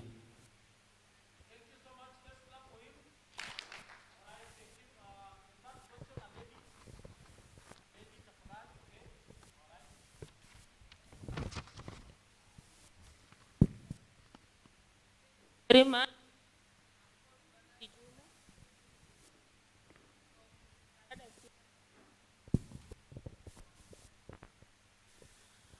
I'm called Valerie Juma. I come from Siaya, Usikadada organization. I have a question from Bisai. I'm interested in rearing chicken and I'm always rearing my chicks. Times I fail to get market. Like now I have a lot of chicks, but I have a problem in marketing. Not only in chickens only, but also in other products. Now, how can you help youth in getting marketing on some of the products that they have? Thank you so much. A good question. Let's clap for her. The last question, possibly a lady. We already have 2 gents this side. I will recommend you come to this class here. Okay. And then I'll have the panelists responding to those 4 questions. Thank you. My name is Celestine Mado from Green Heroes. My question goes to Lucas. He said the link between potential employers and employees is there, but it is weak. What have you as Lake Hub done about that? Thank you so much. Let's clap for her. Okay, I'll begin with Dorcas, the last question, because you're next to me. The issue to do with linkages between potential employers and potential employees, you mentioned that is not so strong. What are you doing as Lake Hub? And I'll request the panelists to try as much as possible to respond to each question in 1 minute. Okay? Right. So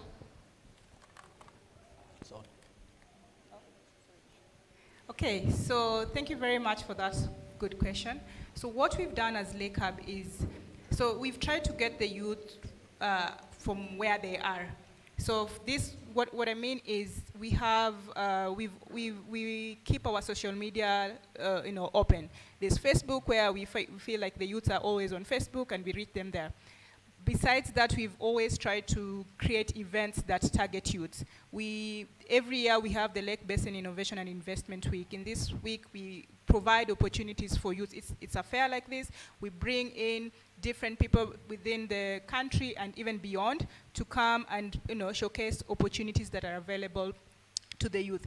But then again, you see, Lake Hub is an organization. It's a small organization, and our reach might be limited. But then, as a youth out there, what steps are you taking as a youth to try and find these opportunities? And that's why I started by saying, when I tackled this question the first time, I talked of try to find organizations or places that might interest you as a youth and approach them. And when you approach them, don't think that you'll get in and start, working as maybe the manager or whatever. Volunteering opportunities come in handy, and you learn so much from these volunteering opportunities. That's where you're able to get, training. You're also able to get mentorship. Thank you. Yes. I did not have one specifically, but I also would like, on that line, to respond generally. Starting a business is a scientific process, I believe. So you actually need to do a market research. You have your passion. You have to look at how can your passion be profitable to you. And the general approach principle around it is do what profit you and others for sustainability purposes. If you are just talking about profiting yourself, the business would not be sustainable. The business is sustainable when you think about others. And in fact, if you want to be very rich, which I am not, and we are not, is because you have to think how to serve the masses. If you find a way of serving the masses, the needs of the masses, you'll be very rich. In that sense, you need to do a market research. So you have to be scientific in your approach to running businesses. Passion is very good as a drive, but scientific approach allows you to use the available tools, including ICT, to run your business. So this is something that the youths have to seriously think. And because at your age, you are still very, very generative in terms of ideas, that you are you have a lot of potential in generating new ideas. So you are actually our hope. If you want to practice, as my friend has rightly put it, to practice agribusiness, we need, and this is what I'm taking back to the chamber, we need a constant and structured dialogue or consultation between the stakeholders so that there's efficient flow of information and finances. 3, youth, starting a business is not an event, it's a process. So if you are looking at accessing funds, it's going to be challenging, very challenging. And those who are seasoned in the business, they can always see who wants funds and who has a plan. So you really need to, you will always get funds. Funds are always there. You'll always get funds if you have a solid plan. So my parting shot is that when you are looking at marketing your product also, you have to see the end in the beginning. Meaning that what is it that you want as an outcome? You should have it in your vision. So that when you get off course, you will know where you went off. Mm-hmm. So it's really a very scientific. It may sound as if marketing is an art, but primarily, it is a science. Okay, Mary Mudhoni, I know you already have a question to respond to, but the young man there mentioned something to do with capacity and issues to do with funding and other requirements for a young person who intends to invest or to venture into agribiz. I don't know, what's your take as you're responding to him? Yeah, before I respond to him, I wanted to say that we have a very powerful tool called the social media. And can I shock you, that is how I got my first internship. I saw it on Twitter, I applied, and then I was successful. Through social media, I've gotten 2 more opportunities. So what I do personally, when I feel like I'm not growing anymore, I just go to Google and ask for opportunities for young people in Africa, both for studies and work, and then I get a very long list. I start to read each one of them. So in October this year, I went to Germany with the African Union Commission, together with also GMZ. There's a program called Quality Infrastructure for Sustainable Development in Africa. So along my Googling and trying to look what are these guys doing, what is available for me, I came across it, I applied, and I was successful. And it was a fully funded scholarship program. So I got exposure also on international trade. Apart from that, I've also been to South Korea. Again, the same method applies. So we have a very powerful tool, and the young people, we are the people who access this more often. So what do you follow on TikTok? What do you follow on Twitter? What do you follow on Facebook? And also connected to the question of how you get information. If you follow all organizations that are doing what you're interested in, whenever they post something, you'll be among the first people to see. So I have, for example, for me, I follow all the embassies, I follow all the NGOs that do something to do with agriculture and also youth and women. So whenever something is posted, I see it. Like this morning, I saw, when I was seated there, IFDC posted something on LinkedIn, and they were saying that their research says that only 15% of women in the entire world have access to land. And then I sat there thinking, then this is a problem and something must be done. So it's all about also for you as a person, yes, you have the passion, but are you connecting yourself to the right channels? Maybe for the young person who wants to do chicken, I would advise you to go and follow Agri-Biz. You can follow, you can Google, you can check on their social media platforms, read about the program, what they want you to do, because I know for them, they start from incubation to scaling up the interventions. So the information, for us to get it, it has to start from you. You have to go for it. It will not be brought to you on a plate, yeah? Thank you. And just to conclude is what he said on Agri-Biz. At Agri-Terra right now, as I said, we work with cooperatives and farm organization. And this space mostly has a lot of old farmers who are also board members. So as we try to professionalize and to transform the agri-food sector, it means we need new ideas, we need new innovation. Who will bring that? It is the young people. When we want the old farmers to adopt, for example, on technologies for climate change, you will tell them, they will think it's a good idea, but for them getting started, it takes time. So the approach is to also get young people for these interesting topics to show the old farmers, this is how you do it, work with them, and when they, they pick up, then you can go to do something else. Allow me to finalize by saying, the innovation for the young people is something that we need to be aware of as the young people who are here. What else can we do? How can you support the cooperative that is there by volunteering, bringing new ideas to move the cooperatives forward or the agriculture sector forward? So as I said, there's unlimited opportunities if we are willing to leave the comfort zone and also go for it. Maybe I still have a minute. Maybe before I allow the guest of honor to come in and, of course, share some light on some of the issues here. Bwana Abisai, I know several questions were directed to you, but I know they have answered some of these questions. But, of course, there was the question around passion and getting money. Because there are those who will say, Mimi nitakula passion. That I have passion, yes, but at the end of the day, I need to get food on my table. So maybe you can tell us much more around passion and, of course, converting passion to ensure at the end of the day I'm eating passion for supper or lunch or breakfast. Thank you. 10,000 step must start with single step, isn't it?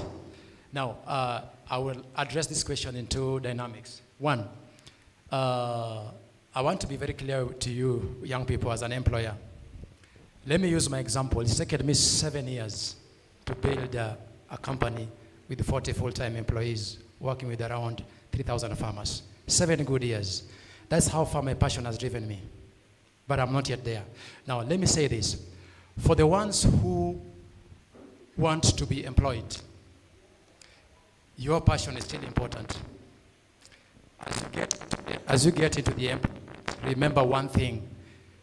Your grades will get you hired. Your good grades. For you to sustain that job, you need skills. You need time. Be passionate about that line you've picked. But for you to make money in that position where you are, you need time. Time will help you develop the skills. The skills will help you sustain that job, and the skills will help you be promoted to make more money. That's for the ones who want to be employed. But for the ones who want to go into what? Not agriculture. What? Business. Agribusiness. There are so many opportunities. A lot of accelerator programs that are supporting youths in agribusiness. He's talked about some of them. There are so many opportunities, a lot of funds that you can access, including the most recent one by the current government called Hustlers Fund. Inakuja. And there's one right here in this room, inaitwaje? There's one called what? Omoka na, and I think they're going to be awarding today. So opportunities to help you make money from your passion as an agri-entrepreneur are so many. You must take the first bold step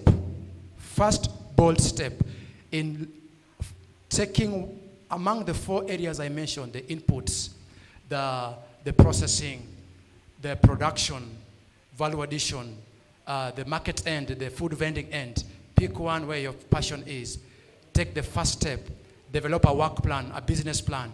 Start working towards it. Give it time. Because the problem here, you want passion and money. So I want to urge you, take time with it. It may not take you 7 years like me. It may just take you 1 year. Because right now there are a lot of opportunities around agribusiness that you can benefit from. And then lastly, there's a lady who asked about our product, our business model. Right now we have extension officers in Kakamega who are recruiting farmers. We are buying chicken, both Kienyeji and broilers. We do contract farming. So please, you can go into one of our stalls, get the contact of those who are in Kakamega. They'll get you recruited, and then we can start buying your chickens. We pay cash instantly at collection. More information you can get through our desk. Thank you. All right, lastly, allow me to ask Winnie to just add her voice on the whole discussion. I know, of course, there are so many issues we've talked about, but you can't lack something to say. Oh, okay. I think most of the questions have been answered very well. And I also want to say that I'm glad to be here because then I met really great minds, and as one of the youths I've also learned.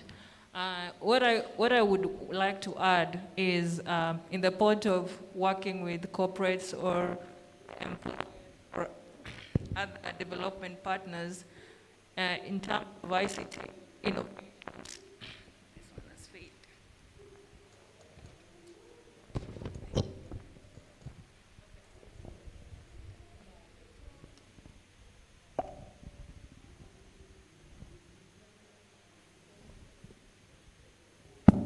Okay, I'm back. It's gone again.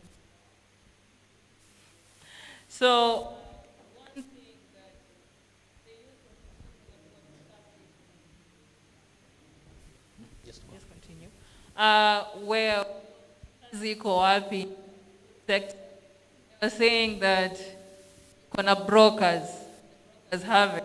Then you say that because they have influence, they have connection, know where the products are. How can so that you become the and I think there were conversations on creating like a digital consumer market for youths.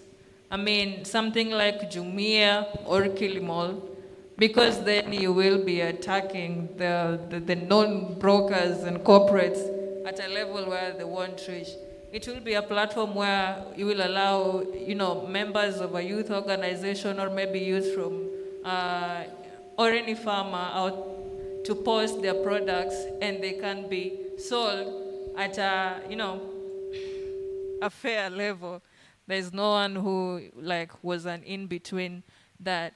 I think that's also an opportunity. We could take advices like the one Mary was saying, to try so much and find information on social media, try to volunteer and acquire internships with these organizations.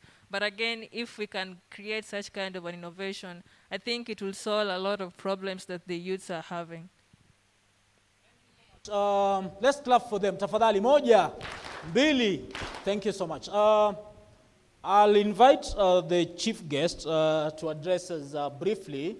And of course, our time is very much spent, but immediately he's done, I think we'll do one round and then a few questions and then we'll be done. So I'll invite him to, thank you so much. Tumpigie makofi tafadhali. Moja. Thank you. I think I'm very excited the way we are moving. And I wanted to contribute to what you're actually talking about. My background is in finance. I've worked with the development banking system for a very long time, but detoured into diplomacy, then in administration. So I understand what you guys are talking about. Capital is not the only challenge. In fact, it ranks bottom. It ranks bottom. I want us to pick up this, and money follows an idea.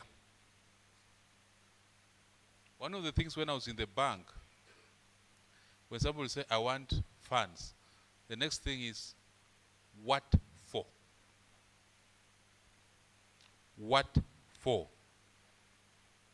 So as you are preparing, as the Hustler Fund is being prepared, start preparing your ideas, plans. Because it will reach a time where they say, we have been into Nyanza, Siaya, Kisumu, there are no takers because there are no ideas.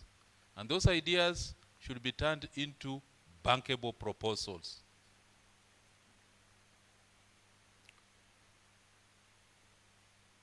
Money follows, ideas don't follow money. 2, if you have a paper, just pick up this. Write this formula. You know, I'm a teacher, I teach project management at the University of Moi. So C equals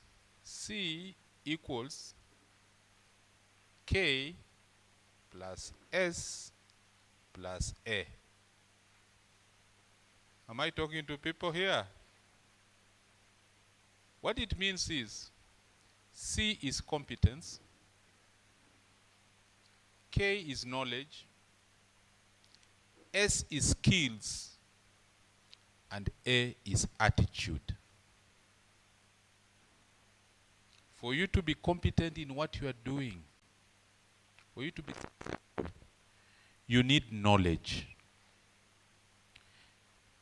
Knowledge is the education. For example, what Mwalimu is giving you. You need skills. A lot of times we confuse skills with knowledge. Skills is what Mudhoni is talking about. Internship. Volunteer. Experience. You do not skills. Are we together? I'm talking because I'm a Mwalimu, not the chief guest now. A is attitude. Tunaelewana hapo? And the researchers say attitude takes 70% of you to be competent. The two share 30%. That's why you get some of us, even if you are PhD holders, we fail to manage a small enterprise because you have an attitude. I'm a professor. Because you have knowledge, but you have a wrong. So, I want us, the youth, to have a positive attitude in whatever you are doing. Agribusiness, that's where you should have a passion. That is attitude. All those soft skills around is what is attitude. Embracing. We are together. I want to give you a story. I have 2 young sons in the house. One, they are all at the university. One is doing a master's, another one is doing engineering. Third year, 21, and master's, 24 years. One is doing RR. He's a mixologist. You know what a mixologist is? Huh? Mixologist. Mnajua hiyo? I'm sure you have even seen him on TV. On the rocks. He mixes, and every weekend he tells me, Dad, I have a gig. I asked him, how much do you make? He didn't tell me the exact figure, but he told me between 10 and 12,000 shillings. That is a passion. I want to echo what they are saying. That is a passion. He's able to pay for his fare to college. I'm encouraging you, youth. Don't wait to go to an interview. You can do it. Encourage your parents to open you up.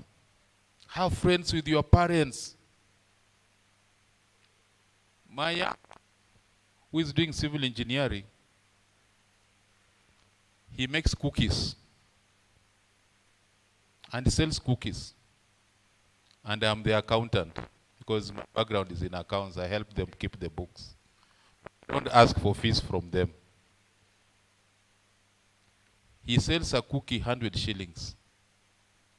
Every week he's selling 10 cookies, 15 cookies. Cookies, he's an engineer, learning to be an engineer. I'm echoing what Mudhoni is saying here. I have youth. I want to tell you, you guys, I'm encouraging you. I was a senior manager in one of the big corporations at the age of 28. I was a chief internal auditor of KCC at the age of 28. That can stop you people from being senior managers.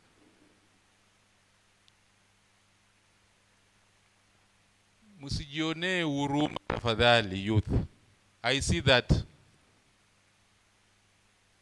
I do research in behavioral finance. And one of the areas I'm doing research on is what makes people succeed in investment. And it has come out. Lack of confidence. How many people are from Central without profiling? Central province here? How many? Only one. How many people are from Western? Western. Do you know, and I want to use that example. Do you know, and Mwalimu will allow me, because I know you're from Central. A Kikuyu will come from Central and put up a shop in a village in Bukura here. And all of you will go to Njoroge's shop. And don't go to Makoha's shop. Why? Am I talking to you? Lack of confidence.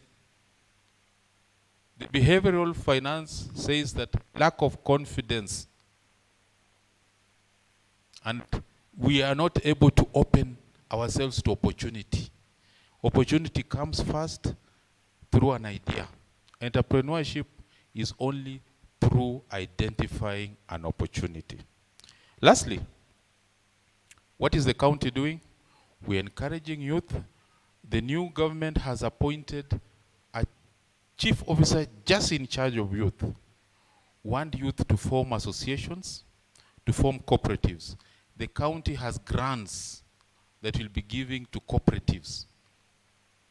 And we give in the region of 1 million to 500,000, 200,000, whereby we encourage, if you have a good idea and you are sustainable, we'll give you funds.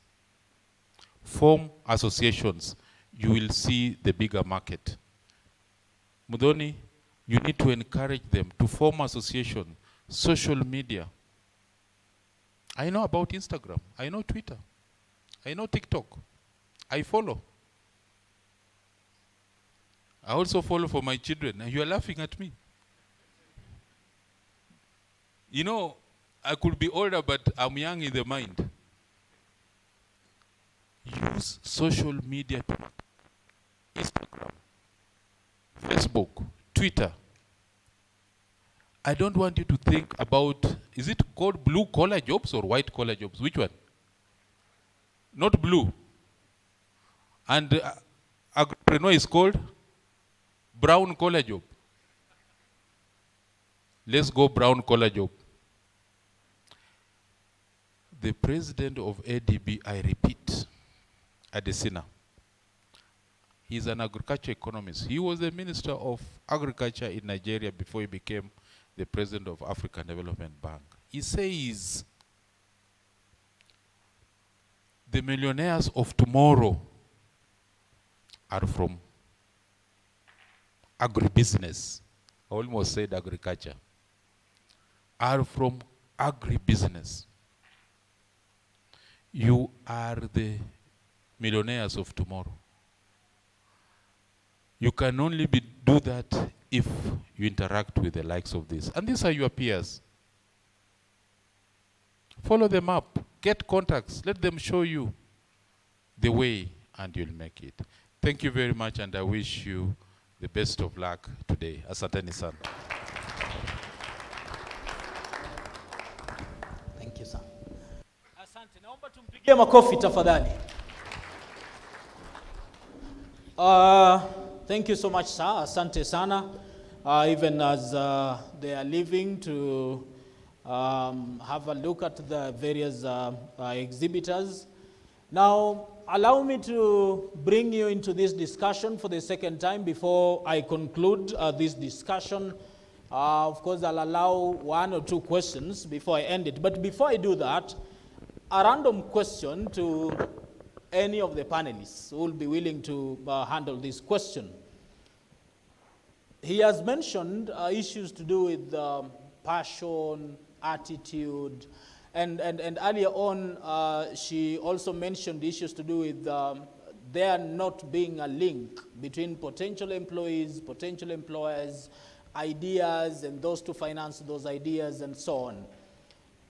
Do you think we also have a problem in terms of packaging ourselves as youth? Do you think, I understand on the other wing we're having a discussion around CV writing and so on, so maybe she'll respond to that. Do we have a problem as far as packaging ourselves is also concerned? Yes.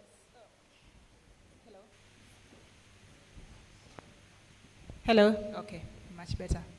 So yes, we do have a problem with packaging ourselves. And I want to tell you what someone told me about 10 years ago, 9 years ago. He looked at me and told me, Dorcas, the world owes you nothing.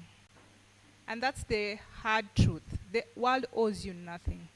And the reason why I say this, it's a very hard truth, and it's something that you need to sit down with and, reflect. The reason why I say this is because we've talked about opportunities that exist for the youth. Mudhoni has mentioned, Abisai has mentioned, he's even said there's a stand there. If you want an opportunity, just go check out. You know what most youths will do? They'll leave this place with entitlement and get there thinking, well, Abisai said, because I have chicken, then he's definitely supposed to take me in. Or because Mudhoni mentioned there are funds available, then they should take me in. No, it doesn't work like that. You need to properly package yourself.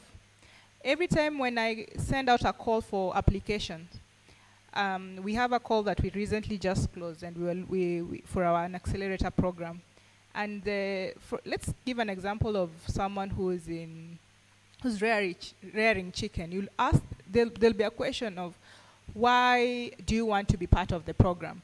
And then someone will write a one-worded answer and say, because I have chicken. And I'm not even joking. These are answers that I have gotten. And it's so many people writing. Someone will say, because I'm passionate.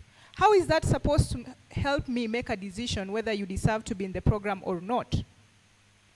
Remember, there are 300 applications that I'm going through, and yours says because you're passionate, and that's enough to give me information about you. That's not enough.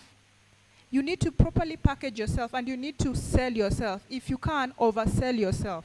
And I think this also comes from the point of when we were taught culturally as Africans, we come from being so humbled. Yeah, wewe ni humility, utaki kujionyesha sana.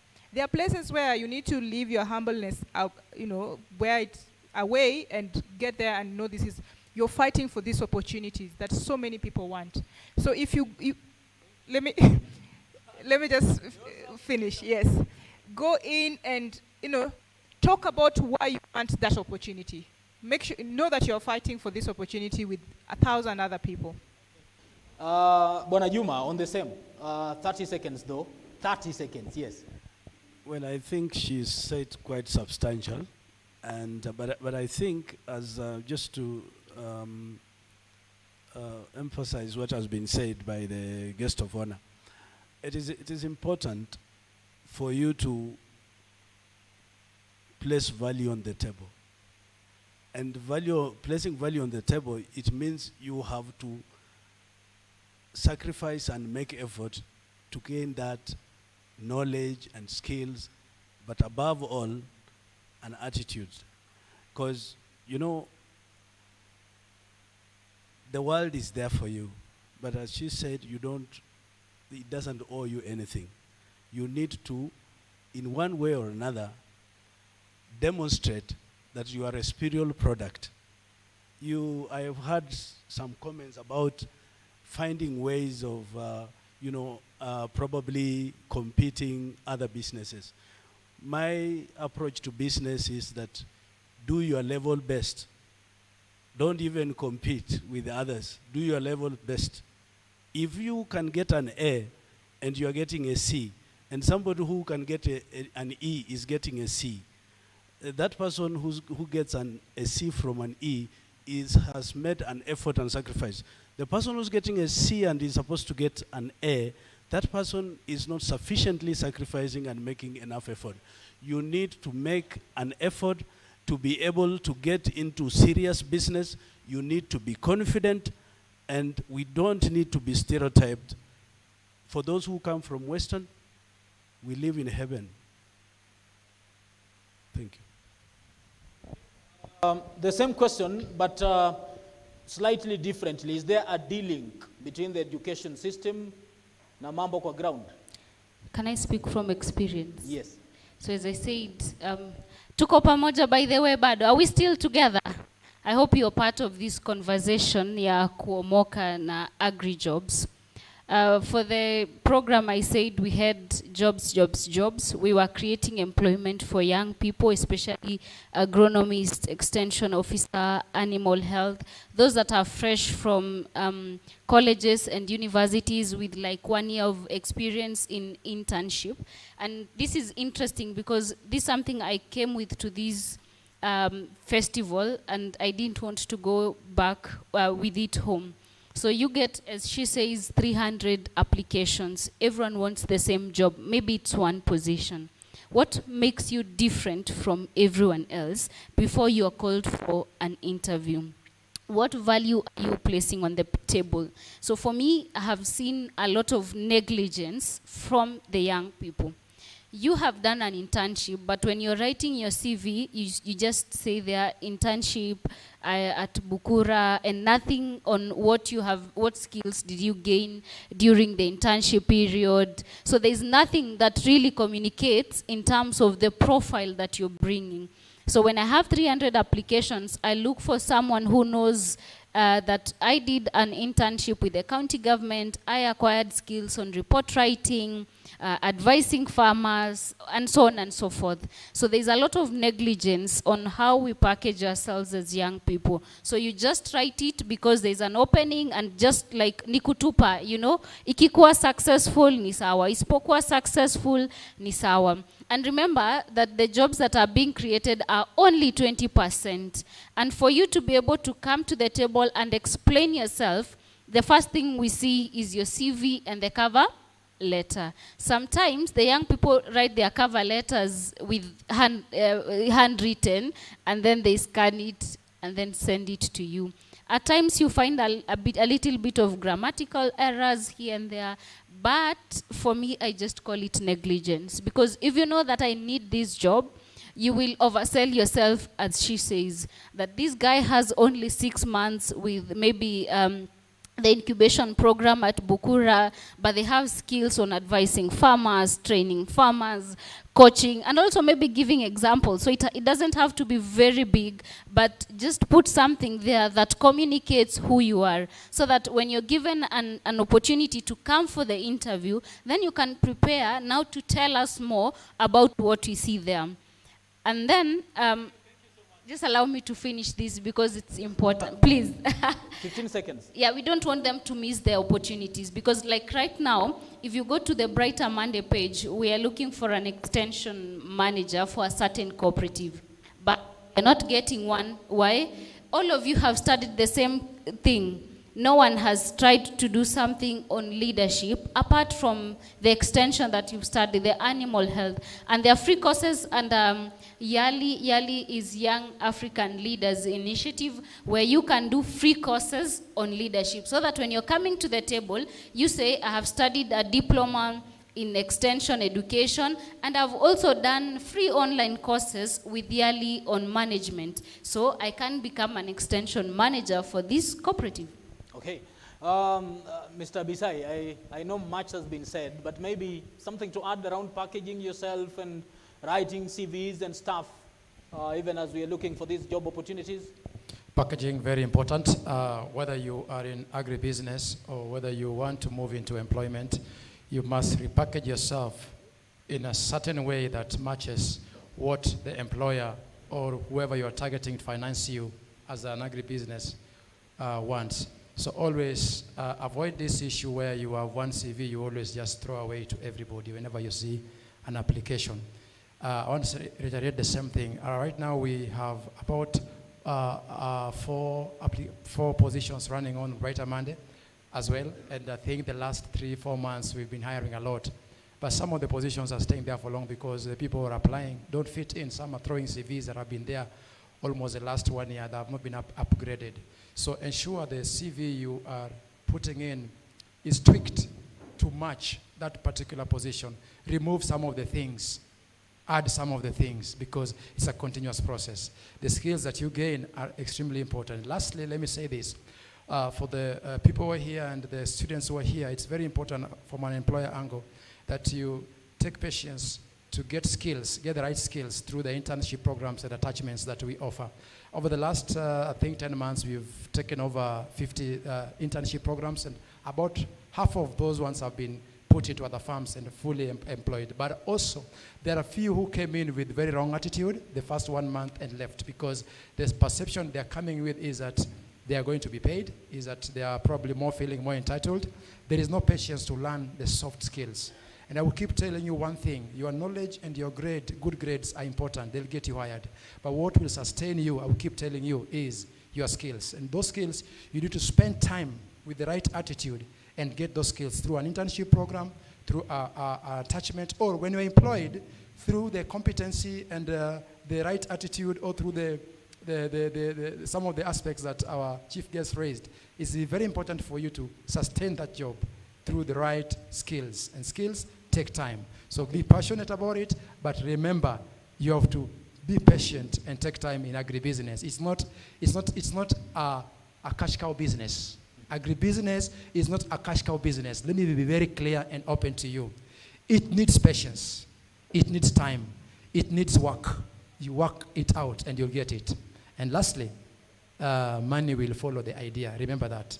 Take the first step and get the idea on those 4 key areas that I mentioned. Money will follow you. Money will follow the idea. Winnie Owiti, how do I convert now my idea into money? I know it's a process, but maybe in a nutshell, in a minute. How do I now say, okay, I have this idea, I want to do this. How do I start? Where do I start from? Well, if you have a good idea, I think one important thing is to do a research, a market research, if it's a business. And then a good idea, just like he said, when you're starting a business, is not to to benefit you, but also to incorporate the others. So if it helps you and the others, then it will work. Then it means you're solving a solution. Okay. 2 questions, and then we end it there. Someone who has a question? Just a minute. Okay. Oh, yeah, okay. there was a really interesting conversation going on about how youths package themselves. Yes.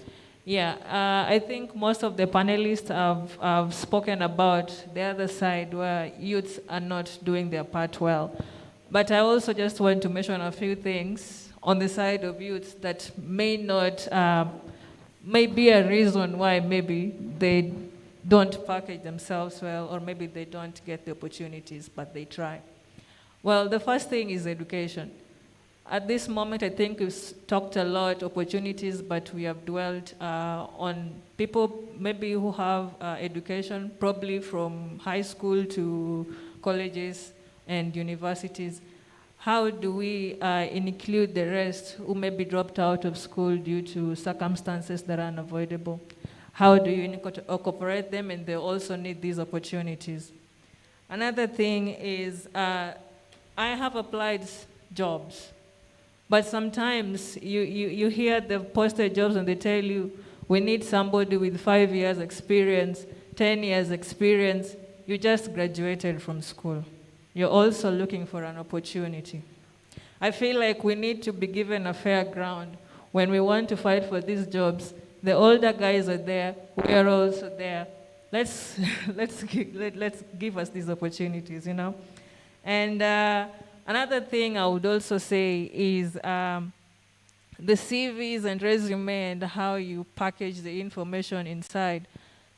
I would want to tell you that most of these youths, I am a client with Brighter Monday. I think we have employed a few technicians from Brighter Monday. And when you go through the CVs, they're mostly customized. You see a very well-written CV, you see this person is even overqualified. But when you just make the call, you're like, is it really the same person I'm talking to? So sometimes these things you could read them because, you know, when you send these applications, you're not seeing the person, you're reading something. They didn't write that thing. But now you've taken your decision based on the writing materials that you've seen, and then you just say, I think this is who we are looking for. So I think that with such kind of challenges, and we need to kind of also try and look at different approach. And as the partners or employers or these organizations, when you send out applications, you also, I always see there's also, there's always a good outline of the eligibility and the requirements that are needed. But do you also get some time to organize training programs on how to, for youths or the people who will benefit on how to package themselves? What exactly are you looking for? Thanks. Mind me, kuna mzaha fulani wao unasemwa kwamba unatuma maombi ya kazi na unaambiwa kwamba usiwe na umri wa zaidi ya miaka 30, lakini wewe una tajriba ya miaka 20. So you end up asking yourself, I mean, ningepata wapi that experience? But of course, it is on a light note though. Allow me to receive 2 questions because of time. I'll start with him in a cape. And then a lady, there is a lady at the back.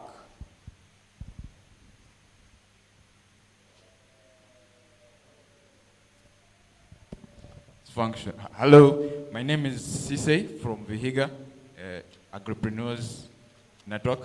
My sort of comment will come in handy with our chief guest. I know he's out, but he's mentioned something about him being an accountant to his son's business. And a lot of problems that we youth also go through are corporate governance structures. How we keep our books, accounting, record keeping, and if we are not able to learn from other businesses how they have been doing them, we get to fall into the same traps that some of these other businesses have gone through before they have settled into now what we may call chicken basket. So how could we get maybe a sneak peek into what books Chicken Basket keeps and what books the farmers that you're dealing with keep, and also all these other businesses that are in the Chamber of Commerce? How do we, so that we have the data? You know, we cannot create a plan and you don't have something that you can go and work with. Okay. I studied at the University of Nairobi, and most of the books there were just books from United Kingdom, USA. There's nothing from Kenya, so that you can do good research. And then my last question is to Dorcas, and maybe others who are putting up all these applications for this institutional capacity building. And we may fail for one reason or the other. So my question is, could you also give a feedback to those who fail, not only to those who succeed, so that we may also know, actually the email came to you guys, because sometimes we may fail, now we do it, and you don't know why you failed, and it's blank like that, and you're like, should I give up? Thank you so much. Okay, thank you. Let's clap for him. Tafadhali moja. Okay, there was that lady at the back, and then the panelists will respond, but even as you're responding, you respond as we conclude. Yeah, so you respond and conclude, so that we try as much as possible to spend less time. Yes? Good afternoon. Good afternoon. I'm Oyoga Duren from Usikadada, Siaya County, Senge, West Timor Ward. I have a question it's about women and youths. I heard you talking about women are not being given portion of land, while they are in need of doing some agribusiness, including agriculture in it. But how are you working on it? Because I see it is as a GBV form. How are you working over it so that women also can get an equitable chance to work around agribusiness? Thank you so much. Let's clap for her. One. Okay. Now to the panelists. Like we've agreed, if a question has been directed to you, you respond to it and then give us your parting shot so that we spend less time. Thank you, thank you. Yeah, so because of these cultural problems that we are facing as women in our traditional settings, I think it's a high chance that women come together. We are not doing something already, but we are doing capacity building to train women on their rights. I think there is one gap that there is, that they do not know that they have equal rights. I think there was a law that was passed that right now they can be given pieces of land by their own parents.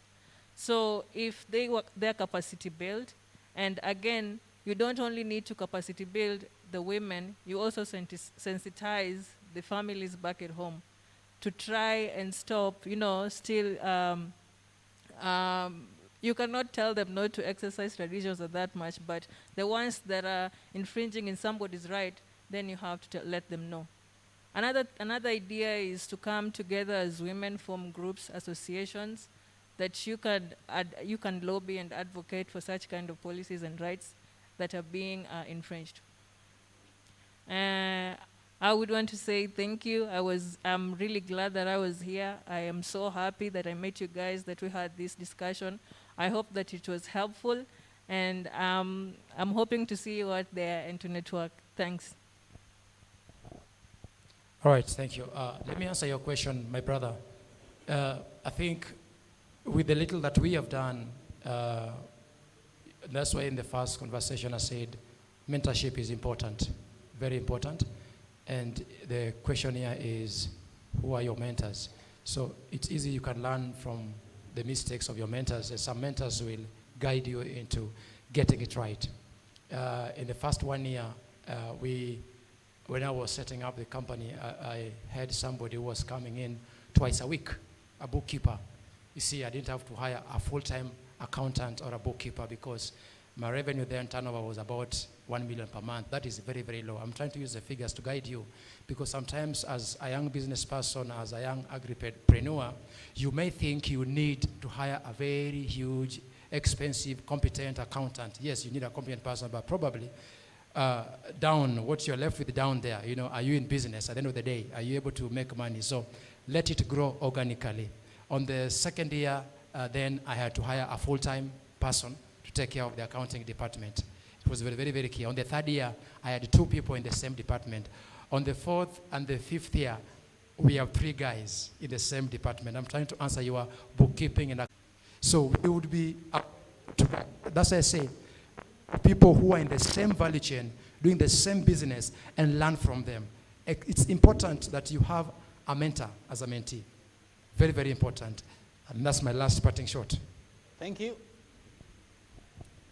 Great conversations that we've had. By the way, it was my first time in Bukura.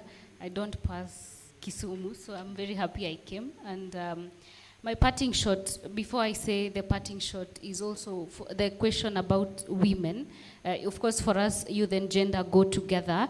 And I can say that we are, yani tuko kwa njia. It will take some time before we can close the gender gap. When you look at different value chains, is that the women do the work, but the man gets the money. So the few interventions, like for Agri-Terra, what we are trying to do is to encourage dual membership in cooperatives, that the man and the woman can be both members of the cooperative. And that means the man should give maybe a few coffee bushes to the woman and remain with the rest. The woman will work on both, but when they take it there, it will be treated as 2 different, so that the woman can ask the financing. 2 weeks ago, I was doing a training on that, and I would say we still have a long way to go to close this gender gap, but a lot of interventions are there. Number two, I will say to the young people who are in this hall, there are two types of employment of kazi ambayo tumesikia kwa hii hall. Number one, you might be lucky upate kuajiriwa. That means you'll be getting a monthly income. But for you to get there, you need something extra. You need to refine your skills, you need to refine your knowledge, and go through the right processes, have your CV, have your cover letter, volunteer, and all those. The other one is where we have to create employment. If you feel within you, you have a very good idea that you can be able to try, make mistakes, and then until it works, you get financing, please go for it. Remember, we are looking for 1.3 million jobs. The last as I finish is I want to encourage as many young people as possible to join cooperatives and farmer organizations or the youth groups that are being created. When you're in a group, it's easier for you to access the financing, the capacity building than when you're an individual. But still there are interventions that are targeting individuals. But for like Agri-Terra, we support cooperatives and farm organizations and really specifically well-structured groups. And when you look at that space, we really need you. We really, because you're coming with agricultural knowledge that the farmers need to improve productivity, to be climate resilient. Please get into this space and contribute in making change and get job for yourself. So someone told me as I finish, kutafuta kazi ni kazi enye hii yetu. So make sure that you are as competitive as possible. Thank you. Thank you very much. Initially, I was embarrassed because of that dress code, but I think session going around, I see the positive feedback, so I'm comfortable. But I did confess that I'm passionate about empowering the youth, and let me just share a little bit about this concept of equality of men and women. Equality of men and women, young people, should not be seen in the light of division of labor. You have to transcend that. You have to look at it as an equal opportunity for all of us. I have 3 girls, and they are in different fields. One of them is an engineer, and the engineer is actually doing agriculture or agribusiness, as so well put. And my understanding from the very beginning is I told my son, it's only one, I told him that if I have to take you to university, all of you, which I did, is that I would give preference to the girls. And this was very deliberate because the issue of women being left behind has largely contributed to the current scenario where productivity is very low. Women are very intelligent. They may be emotional, but they are very intelligent. They should be given an opportunity. And for us to succeed even in business, I have 2 companies I run, and we are both directors with my wife. Anyone can sign the check. Right now, she's in the business. If you go there, you want a check, she will sign for you. It will go through the bank. Okay? And what I'm trying to say is that also don't sit there and create a dependency syndrome. Take up your boots, strap them, and start moving, ladies. And for men, don't take anything for granted, because packaging yourself is acquiring the necessary skills, knowledge, and attitude. That is what it is. I also want to talk about keeping books of accounts. Initially, when you start a business, of course, you have to keep a 2-column account, in, out. You just write in and out. What you get, you write, I got this one. What you spend, you say, I spent this one. At the end of the day, in a very simple spreadsheet, you will see that your in has come more than out. If out has outstripped in, you know that you are making losses. That is the initial thing. But then you will start to develop complex systems. I run a property management company, and that company now we have moved to a management program where if you pay it tells you that you have cleared your balance. So I really don't need the traditional accountant, but I need a consultant and an auditor to deal with, also you guys are savvy techie. So sometimes you can create a program that pays your rent. Okay, so you have to take care of that. But I think so many of us will be left behind if you don't take up technology. Thank you. Thank you. Thank you.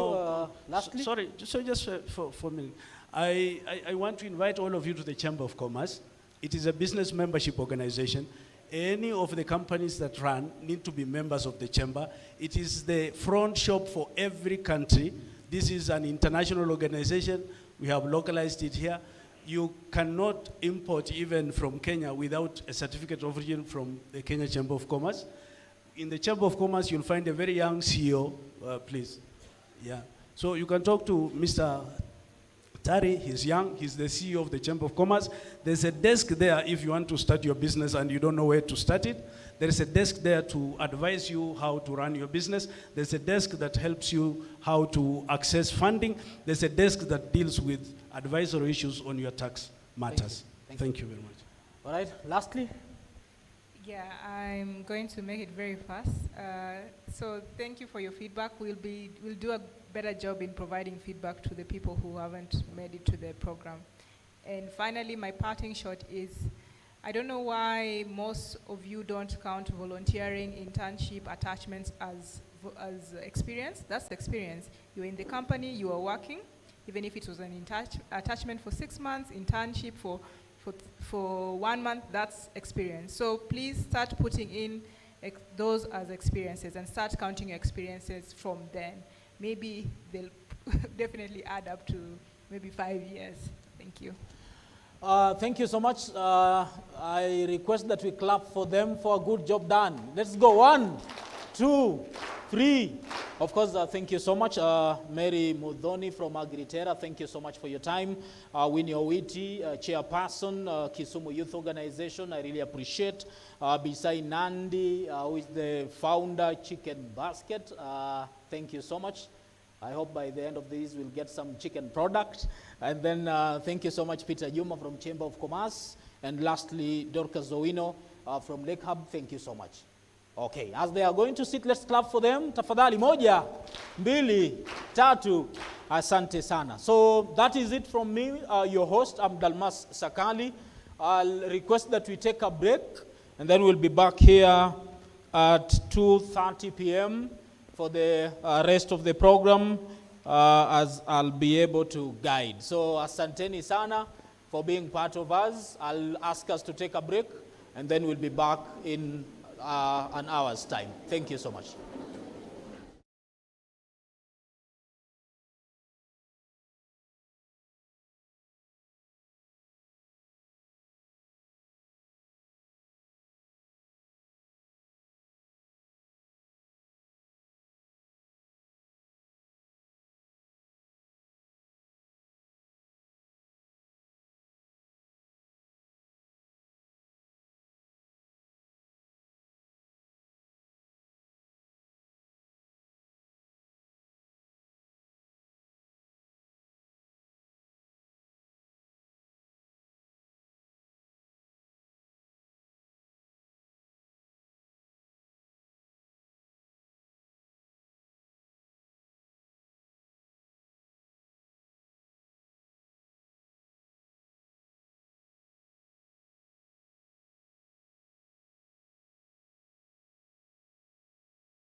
As far as we know, this is the first job fair in the agriculture sector being held in this region. We were oftentimes thinking that there is so much potential for matching job seekers, students, or generally young people with employers in the agri-food sector, and it is often hindered simply because of lack of a common platform. Thus, we decided to create such a platform and organize the job fair you are attending today. The job fair enables youth from Western Kenya to learn about the sector, offer their talents and potentials, and find opportunities in the agri-food sector that support their career aspirations in the best possible way. The fair has been organized by GSZ Agri-Jobs for Youth in collaboration with Bukura Agricultural College as the host and the Lake Region Economic Bloc as the patron of this event. And I really want to thank those two institutions for joining hands with us. So it gives me a great pleasure to be with you here today as we deliberate on the theme of the workshop, Omoka na Agri-Jobs Youth Festival 2022. Agriculture remains a critical driver of the country's economic growth, contributing directly to about 25% of our GDP. Ladies and gentlemen, as I wish you a warm stay for those who are visitors here, and those who have come, I wish you a good day in interacting. It's my sincere hope that the above said outcomes will be achieved and lesson learned be used to organize even bigger events for sustainability in the near future. With these remarks, I have the honor to declare Omoka na Agri-Jobs for Youth Festival 2022 officially open.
As far as we know, this is the first job fair in the agriculture sector being held in this region.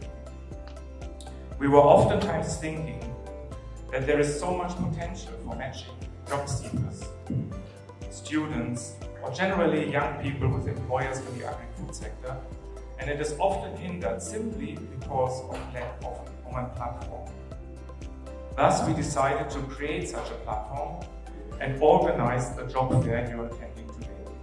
The job fair enables youth from Western Kenya to learn about the sector, offer their talents and potentials, and find opportunities in the agri-food sector that support their career aspirations in the best possible way. The fair has been organized by GSZ Agri-Jobs for Youth in collaboration with Bukura Agricultural College as the host and the Lake Region Economic Bloc as the patron of this event. And I really want to thank those two institutions for joining hands with us. So it gives me a great pleasure to be with you here today as we deliberate on the theme of the workshop, Omoka na Agri-Jobs Youth Festival 2022. Agriculture remains a critical driver of the country's economic growth, contributing directly to about 25% of our GDP. Ladies and gentlemen, as I wish you a warm stay for those who are visitors here, and those who have come, I wish you a good day in interacting. It's my sincere hope that the above said outcomes will be achieved and lesson learned be used to organize even bigger events for sustainability in the near future. With these remarks, I have the honor to declare Omoka na Agri-Jobs Youth Festival 2022 officially open.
As far as we know, this is the first job fair in the agriculture sector being held in this region. We were oftentimes thinking that there is so much potential for matching job seekers, students, or generally young people with employers in the agri-food sector, and it is often hindered simply because of lack of a common platform. Thus, we decided to create such a platform and organize the job fair you are attending today. The job fair enables youth from Western Kenya to learn about the sector, offer their talents and potentials, and find opportunities in the agri-food sector that support their career aspirations in the best possible way. The fair has been organized by GSN Agri-Jobs for Youth in collaboration with Bukura Agricultural College as the host and the Lake Region Economic Bloc as the patron of this event. And I really want to thank those two institutions for joining hands with us. So it gives me a great pleasure to be with you here today as we deliberate on the theme of the workshop, Omoka na Agri-Jobs Youth Festival 2022. Agriculture remains a critical driver of the country's economic growth, contributing directly to about 25% of our GDP. Ladies and gentlemen, as I wish you a warm stay for those who are visitors here, and those who have come, I wish you a good day in interacting. It's my sincere hope that the above said outcomes will be achieved and lesson learned be used to organize even bigger events for sustainability in the near future. With these remarks, I have the honor to declare Omoka na Agri-Jobs for Youth Festival 2022 officially open.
As far as we know, this is the first job fair in the agriculture sector being held in this region.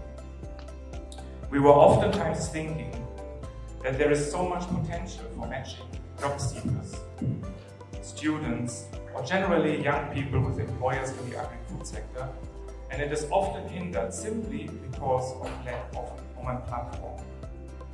Thus, we decided to create such a platform and organize the job fair you are attending today. The job fair enables youth from Western Kenya to learn about the sector, offer their talents and potentials, and find opportunities in the agri-food sector that support their career aspirations in the best possible way. The fair has been organized by GSN Agri-Jobs for Youth in collaboration with Bukura Agricultural College as the host and the Lake Region Economic Bloc as the patron of this event. And I really want to thank those two institutions for joining hands with us. So it gives me a great pleasure to be with you here today as we deliberate on the theme of the workshop, Omoka na Agri-Jobs Youth Festival 2022. Agriculture remains a critical driver of the country's economic growth, contributing directly to about 25% of our GDP. Ladies and gentlemen, as I wish you a warm stay for those who are visitors here, and those who have come, I wish you a good day in interacting. It's my sincere hope that the above said outcomes will be achieved and lesson learned be used to organize even bigger events for sustainability in the near future. With these remarks, I have the honor to declare Omoka na Agri-Jobs Youth Festival 2022 officially open.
As far as we know, this is the first job fair in the agriculture sector being held in this region.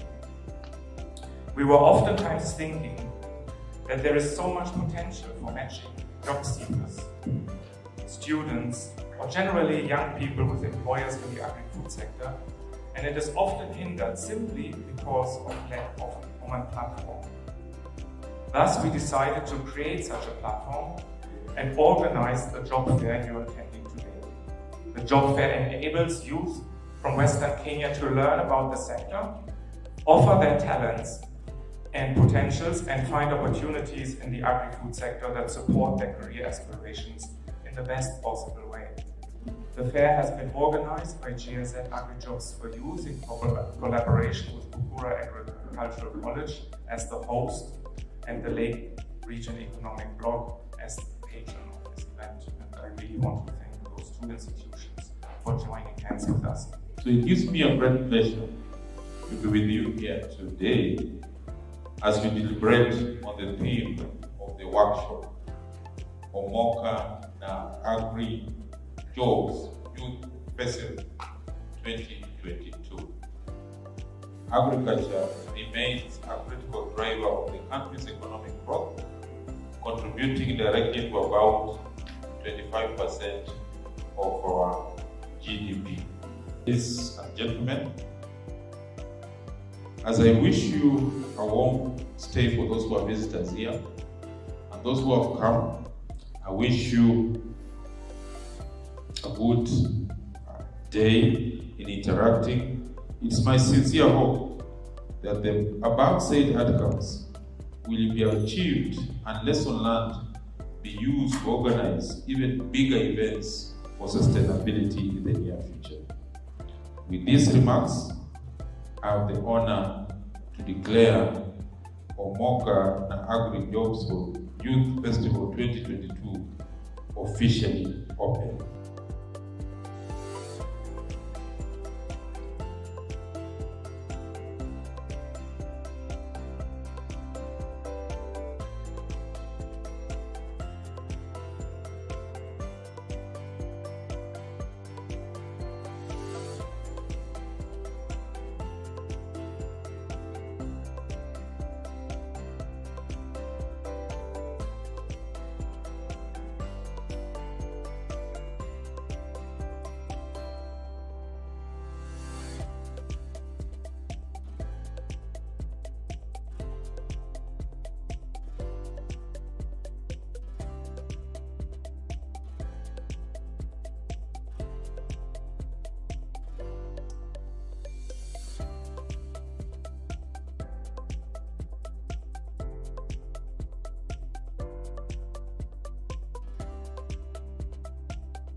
As far as we know, this is the first job fair in the agriculture sector being held in this region. We were oftentimes thinking that there is so much potential for matching job seekers, students, or generally young people with employers in the agri-food sector, and it is often hindered simply because of lack of a common platform. Thus, we decided to create such a platform and organize the job fair you are attending today. The job fair enables youth from Western Kenya to learn about the sector, offer their talents and potentials, and find opportunities in the agri-food sector that support their career aspirations in the best possible way. The fair has been organized by GSZ Agri-Jobs for Youth in collaboration with Bukura Agricultural College as the host and the Lake Region Economic Bloc as the patron of this event. And I really want to thank those two institutions for joining hands with us. So it gives me a great pleasure to be with you here today as we deliberate on the theme of the workshop, Omoka na Agri-Jobs Youth Festival 2022. Agriculture remains a critical driver of the country's economic growth, contributing directly to about 25% of our GDP. Ladies and gentlemen,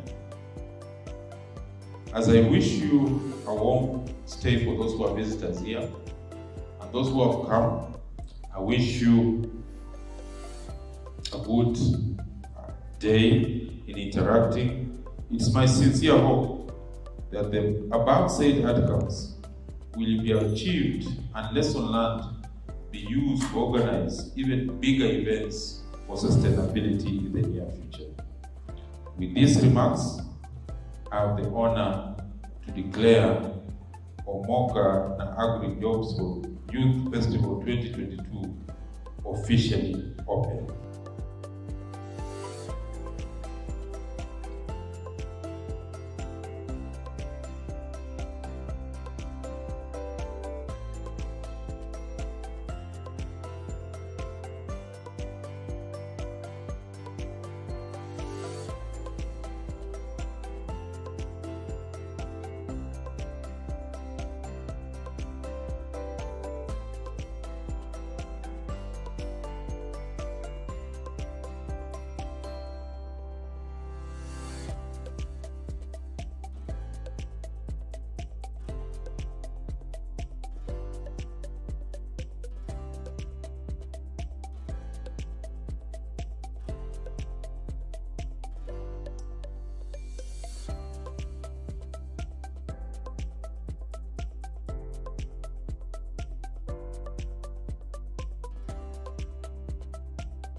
As far as we know, this is the first job fair in the agriculture sector being held in this region. We were oftentimes thinking that there is so much potential for matching job seekers, students, or generally young people with employers in the agri-food sector, and it is often hindered simply because of lack of a common platform. Thus, we decided to create such a platform and organize the job fair you are attending today.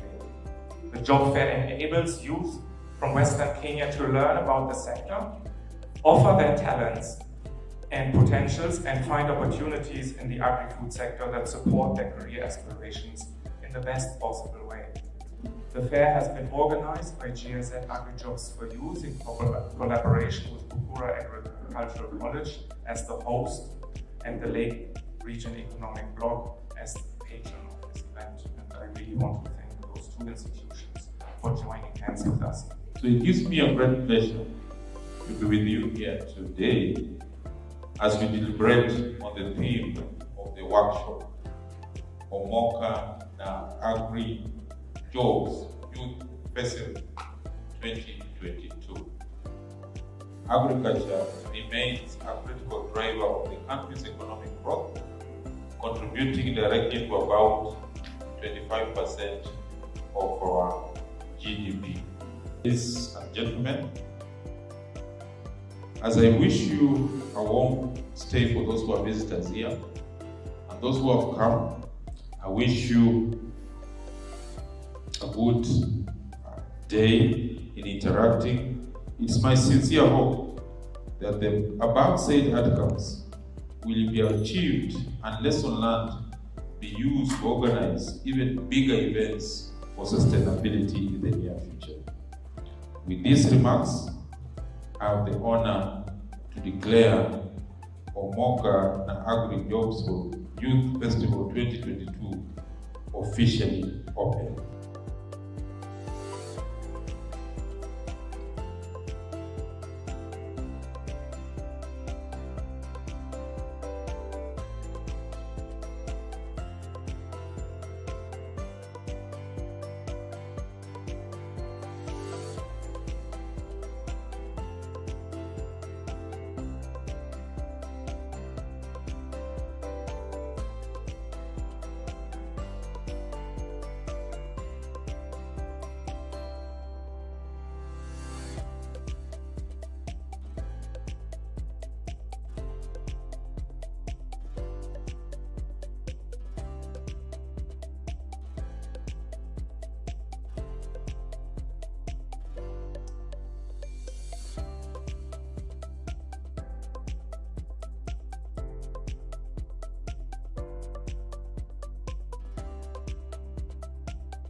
As far as we know, this is the first job fair in the agriculture sector being held in this region. We were oftentimes thinking that there is so much potential for matching job seekers, students, or generally young people with employers in the agri-food sector, and it is often hindered simply because of lack of a common platform. Thus, we decided to create such a platform and organize the job fair you are attending today. The job fair enables youth from Western Kenya to learn about the sector, offer their talents and potentials, and find opportunities in the agri-food sector that support their career aspirations in the best possible way. The fair has been organized by GSZ Agri-Jobs for Youth in collaboration with Bukura Agricultural College as the host and the Lake Region Economic Bloc as the patron of this event. And I really want to thank those two institutions for joining hands with us. So it gives me a great pleasure to be with you here today as we deliberate on the theme of the workshop, Omoka na Agri-Jobs Youth Festival 2022. Agriculture remains a critical driver of the country's economic growth, contributing directly to about 25% of our GDP. Ladies and gentlemen, as I wish you a warm stay for those who are visitors here, and those who have come, I wish you a good day in interacting. It's my sincere hope that the above said outcomes will be achieved and lesson learned be used to organize even bigger events for sustainability in the near future. With these remarks, I have the honor to declare Omoka na Agri-Jobs Youth Festival 2022 officially open.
As far as we know, this is the first job fair in the agriculture sector being held in this region.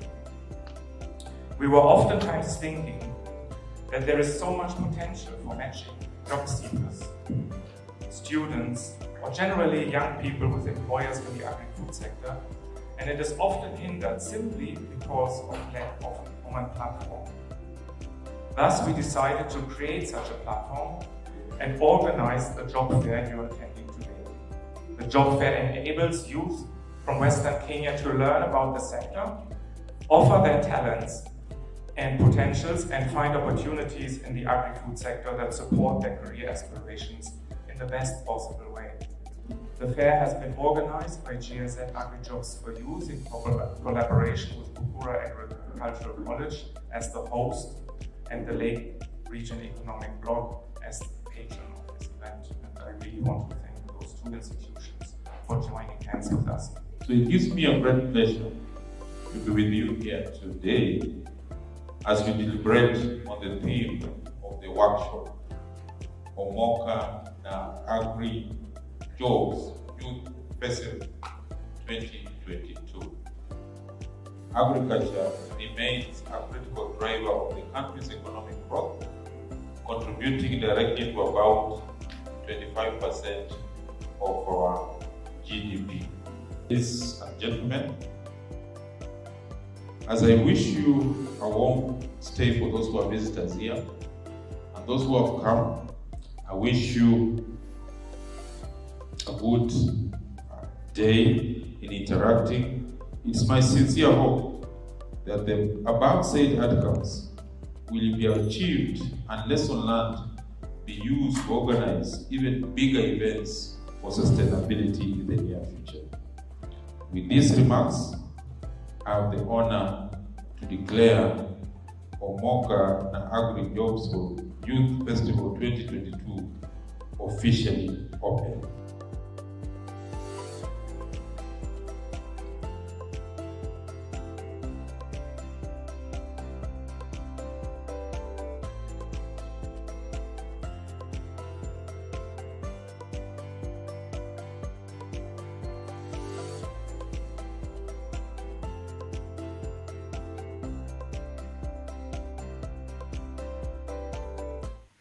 Wanyama, who will come to tell us briefly about what they've been doing. Of course, this is courtesy of the organization that is Buffalo Bicycle. So he'll come on stage to tell us briefly about Buffalo Bicycle before I invite Anya.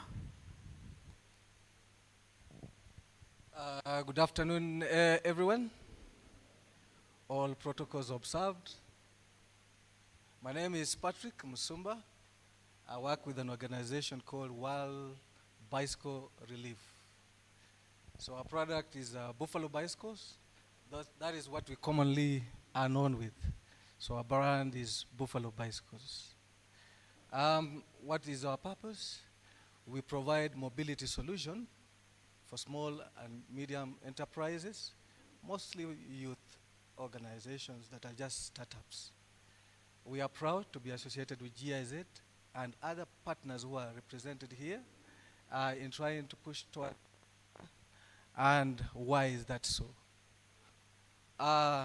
Transport constitutes a very big part of the business of small enterprises. And it eats into a lot of costs for any business. So when you're looking at it, transport will eat into your profit margins, your bottom lines. So why a bicycle then? Buffalo Bicycles, as a bicycle as it stands, will help you save a lot of that cost. One, the bicycle is cheap to acquire. Maybe currently you could be using a motor vehicle or you are using a motorcycle. That is a huge cost. The acquisition cost for a bicycle is very low. Two, this bicycle does not use fuel. So you'll have not fuel cost as compared to other transport modes you could be using. In terms of maintenance, the bicycle, we are giving it a 5-year warranty. So what that means is you're not going to service it very frequently because of the durability of this bicycle. 2 or 3, as you do your business, you're protecting the environment, at the same time you're exercising.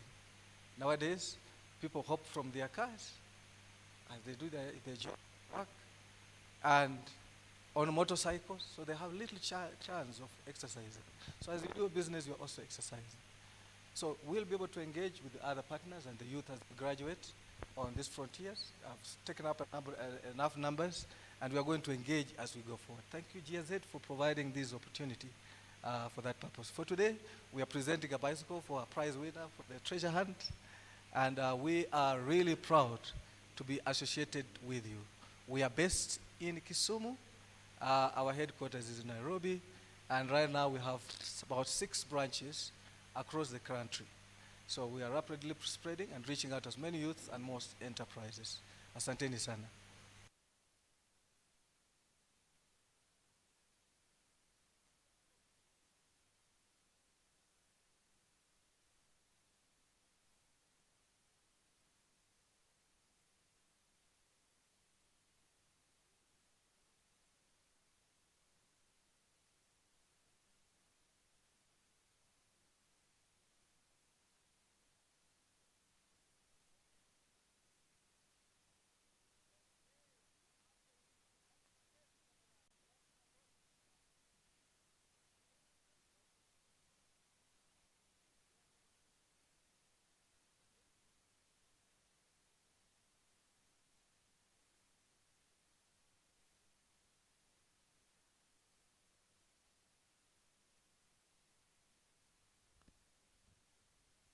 And the winner is Paul Ouma Onyango. Do we have Paul Ouma Onyango? We'll continue with the next award and wait for him to come so that we can announce it. If Paul Ouma Onyango is not there, then this is going to be a spoiled vote.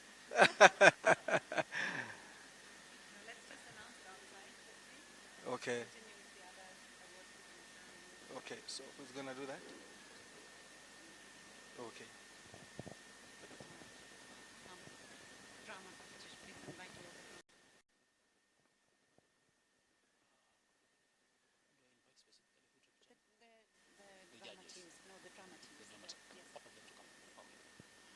Thank you so much. So our winner for the treasure hunt is Paul Ouma.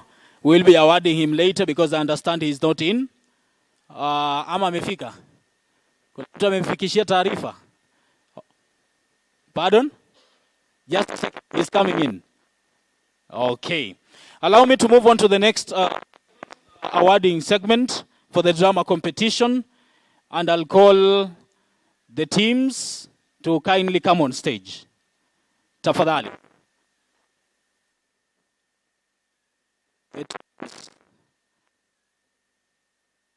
If they're in. If not, we move on to the next one. Where are the drama competition teams from Nita, Riyadh, Sangalo, Siaya, Bukura? Please let them all come in. Oh, they're still taking lunch. Shall we then move on with the gender award first? Do we have the gender award recipients here?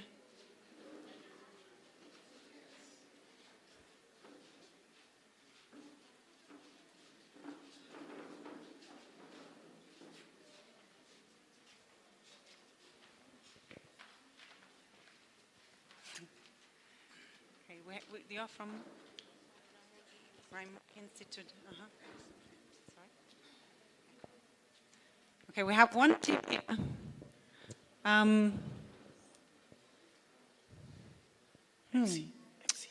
are we going to do this?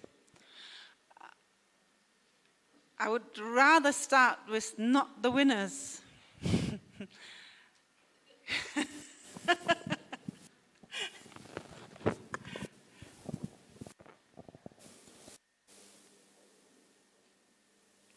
Nancy, can you just make sure they just come quickly, all of them? Where's Marilyn?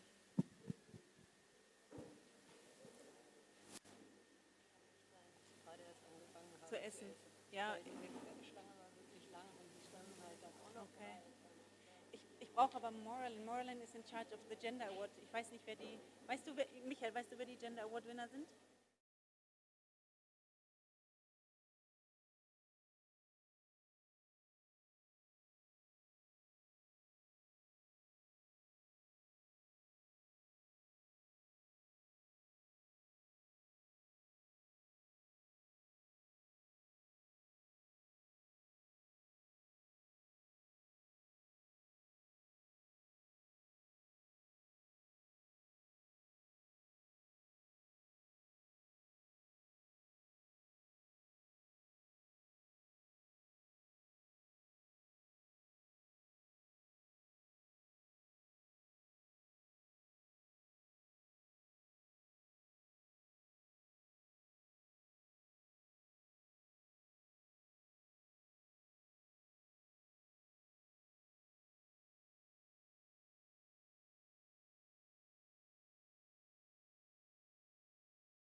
Thank you very much, MC. My name is Ariel Halpern. I work with an organization called Procasur. And first of all, I would like to ask for a big clap for all the drama teams. Can we clap hard for them? Thank you so much.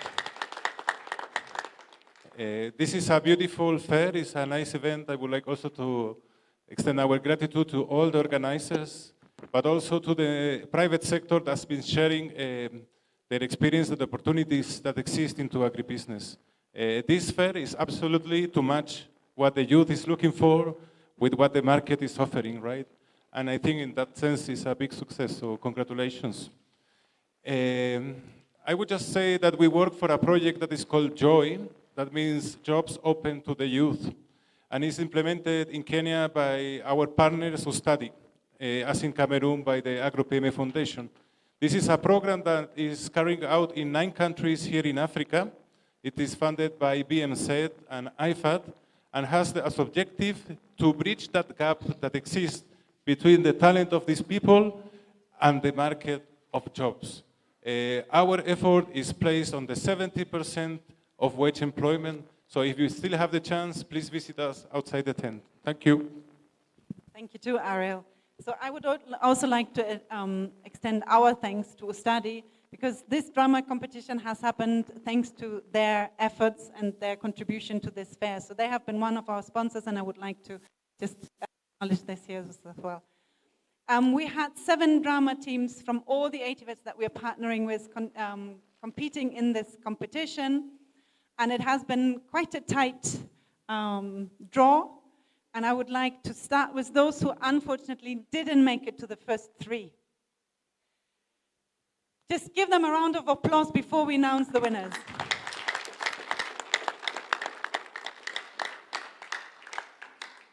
Unfortunately, Sangalo IST didn't make it to the first 3. Do we have people from Sangalo? Here, can we have some, please? Let's clap for Sangalo. Let's clap. Thank you. Thank you so much. A book for each of you here. They are not walking away empty-handed, at least. And we say congratulations. Thank you so much. Can we clap for Sangalo again? Thank you. Who also didn't make it to the first 3 is Sigalagala National Polytechnic. But thank you for being here. Where's Sigalagala? From Sigalagala, someone to represent? Don't be ashamed. Sigalagala? Not here. There is someone? Okay. Okay. Thank you. Let's clap for him. Tafadhali on behalf of Sigalagala. Thank you. Another team that didn't make it to the first 3 is NITA. Have we representatives from NITA here? Thank you. Please take some books. How many are you? How many? 12.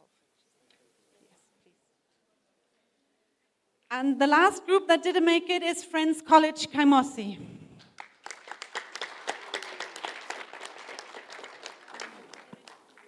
Help yourself to those books. Now we're coming to the winners. Okay. Can we have a drum? Can we clap for them even before we mention them? Yeah. In 3rd place, we have Bukura Agricultural College. The host institution.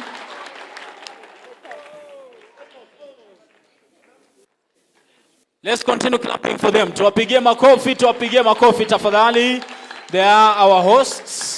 That is Bukura Agricultural College, emerging 3rd. And now the temperatures have risen, even as Anya is about to announce the runners-up. The runners-up, the 2nd prize goes to Siaya IST.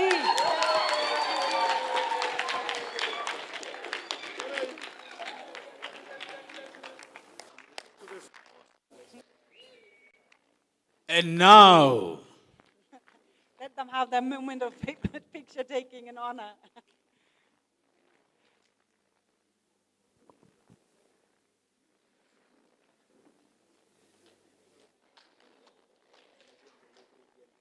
They themselves already know that they are the winners.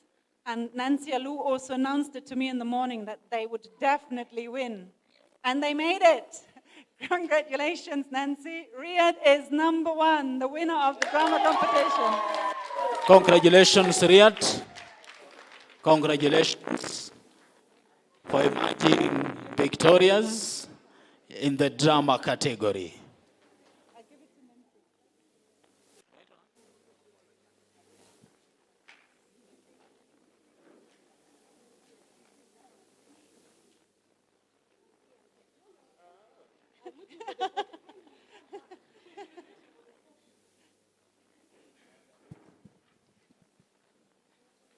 So they are there for a photo session, and then after that, we'll go back to the treasure hunt.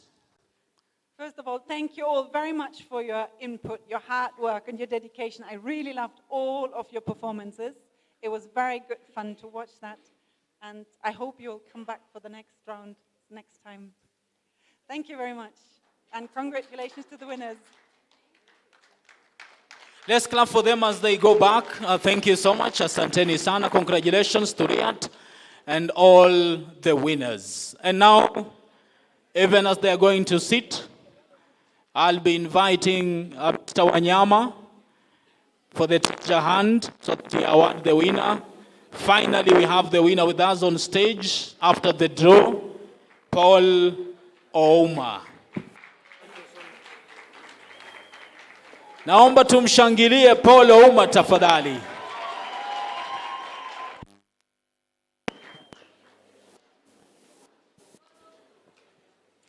And thank you so much for all those who took part in the treasure hunt competition, but there always must be one winner. So ladies and gentlemen, introducing to you the winner for the treasure hunt, Paul Ouma. I'll invite Anya and Mr. Wanyama. Okay, Mr. Wanyama to award Paul. Paul, congratulations on the win. Maybe you can briefly. How do you feel? Umeshinda, utaitumia kufanya nini wana? Okay, good evening. My name is Ouma Polonyango. I graduated here in March. Then I had a flight to Germany. After coming back, I'm now winning this. I was using it in the farm, and now back to here. I thank God for that. Congratulations. As you're being awarded your bicycle, wale wa picha, acha wachukue picha safi. Giving your award.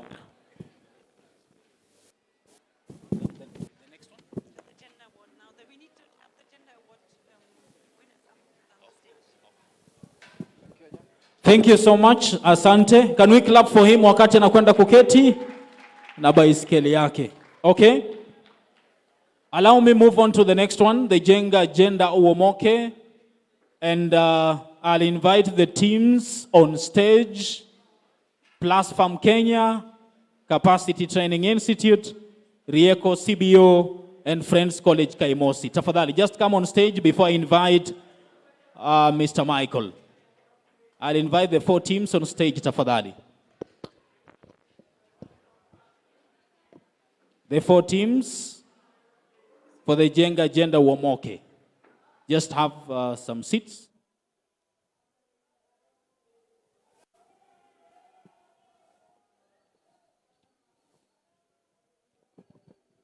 Now, before I go to the teams to pitch to us their ideas for a period of 5 minutes, you'll allow me invite Michael to just come to the stage and to give us a brief on why this competition.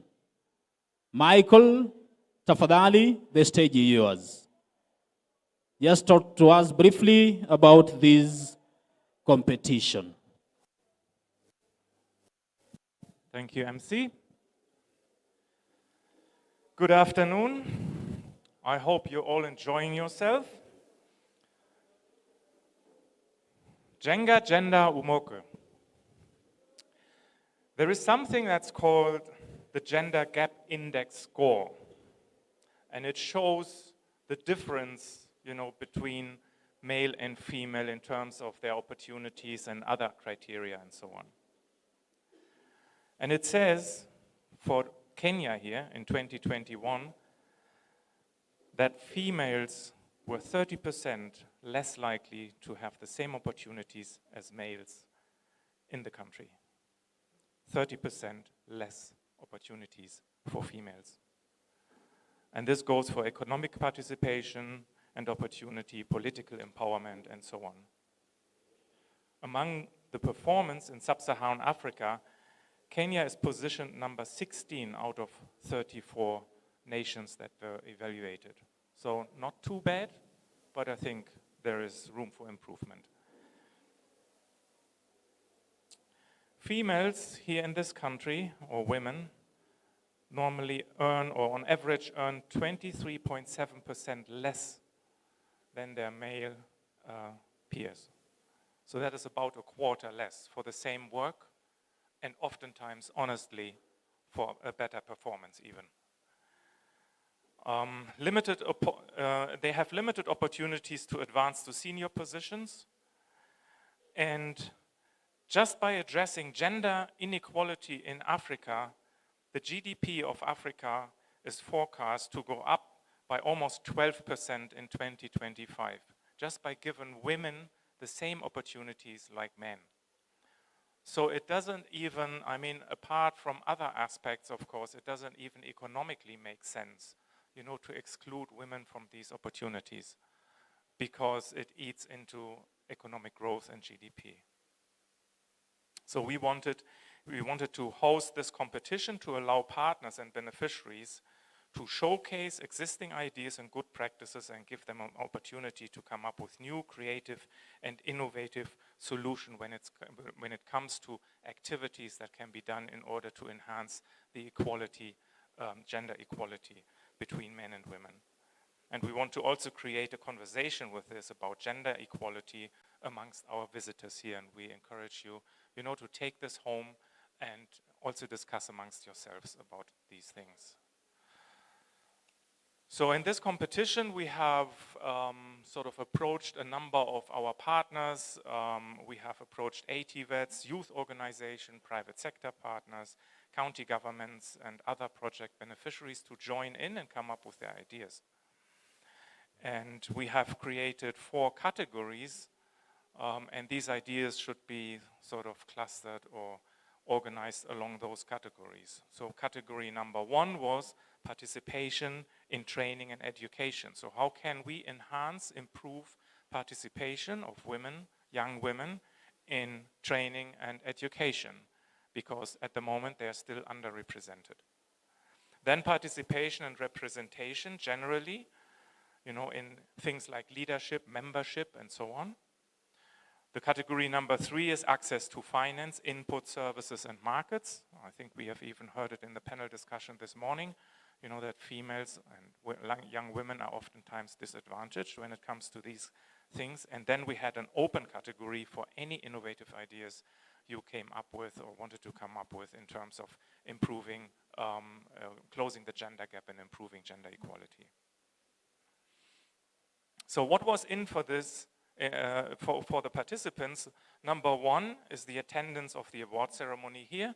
So these winners of ours, they will pitch their ideas, and that gives them recognition and so on. So they will be taking part here on stage. And secondly, there is an in-kind contribution from our project for the implementation of those winning ideas to the tune of 250,000 Kenya shillings per winner.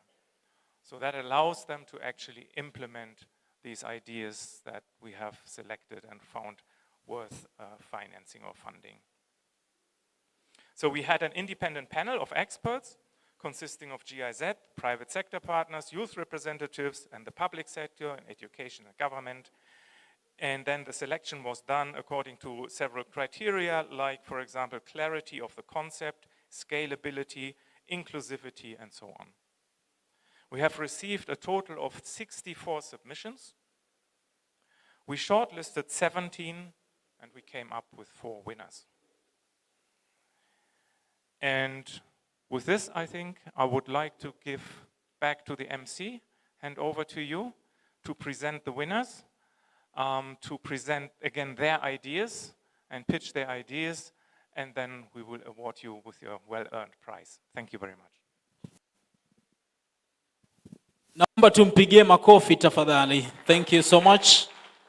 Now I'll invite our winners on stage here to us in a 5 minutes period, and then we will be awarding them. So the first group that I'm inviting on stage is Rieko CBO, and I'll invite Awino Ajowi on stage. Tumpigie makofi wakati anakuja tafadhali. Thank you so much. You have 5 minutes. Karibu. Thank you very much. All protocols observed. Rieko is a low word meaning. Sorry. Okay, when we were starting, the idea was coming from the youth in the community. So when we were planting trees, of which some of them are around like 20 centimeters, some people gave up on the way, so that's a challenge which we are experiencing. And again,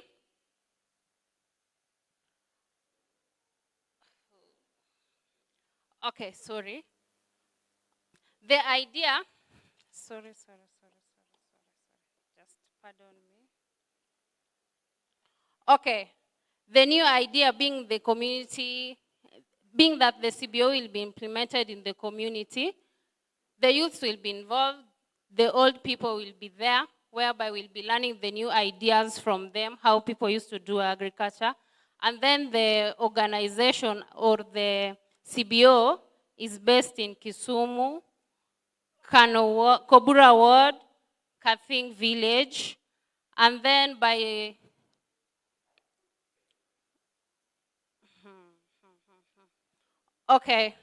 by continuing with the activities, we hope that we'll be creating jobs for the people. The women will be involved, of which so far we have 8 ladies, we have 5 men, and 2 children. Maybe they come and help us in watering the plants. So we are requesting, or we are lobbying for funds so that it can help us to buy the seeds and some materials that we could use in the implementation of the organization. Thank you very much.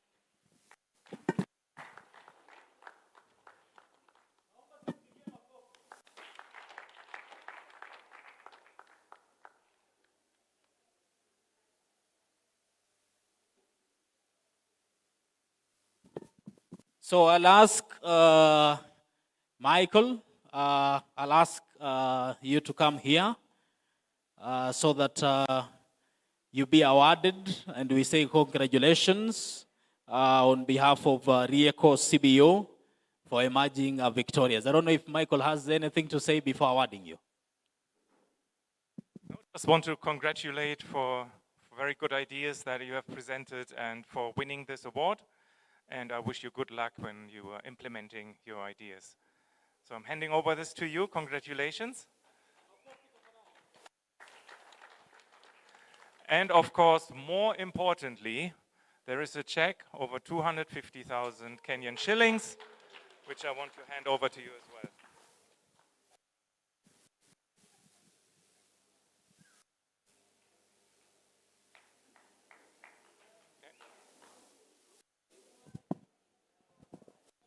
Ati mnasemaje? Ati nini? A smile kidogo.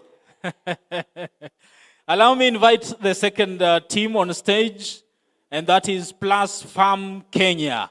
Let me invite Stephen Mwongela. Makofi tafadhali. Thank you. Karibu sana bwana Stephen. Thank you very much. My name is Stephen Mwongela. I am the CEO and co-founder at Plus Farm Kenya. We are an agricultural technology company based in Eldoret, Kenya.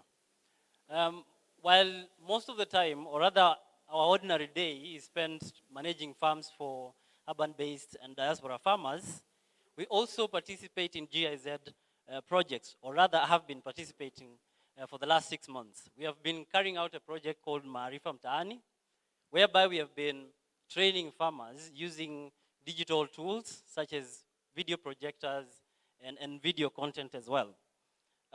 From the statistics that we have collected in the last 6 months, it seems that we have a very little, or rather small number of youth participating in our projects.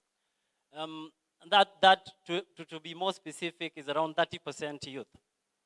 But more damning is the number of young women, which was at a mere 11%. So we have been asking ourselves questions about why that is and what we can do about that. And therefore, when this particular call came out, it was the perfect opportunity for us to present an idea that we felt was timely. We are, and we have been recommending optimizing trainings for young women, especially, bearing in mind the challenges that young women come across while trying to attend most trainings. So what we are doing is enabling an inclusive space for young women to participate in training projects.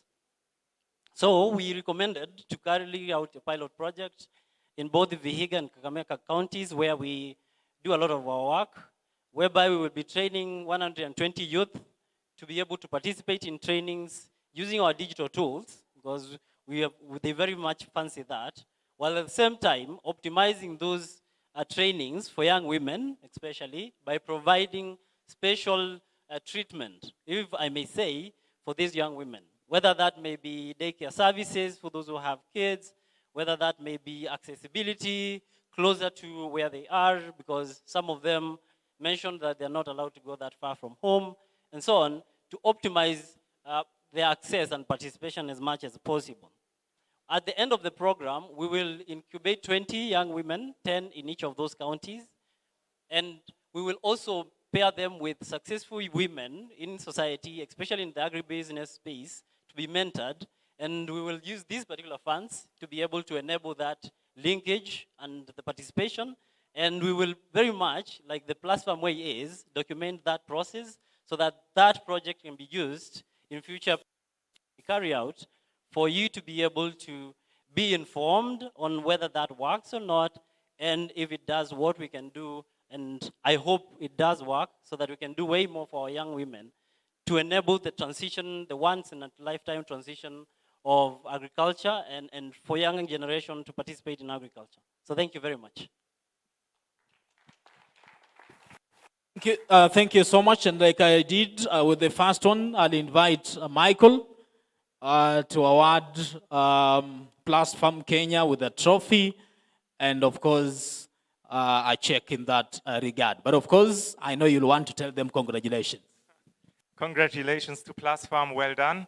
And you have come up with some very exciting ideas, I think, making trainings more women-friendly and so on, and adapting trainings to their needs is very, very important, I think.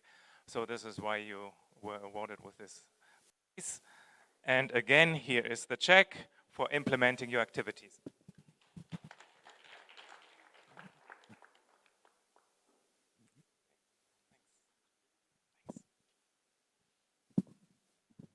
Okay, thank you so much. Next on stage, congratulations. Next on stage, Friends College Kaimosi, and I'll invite Sylvester Odundo.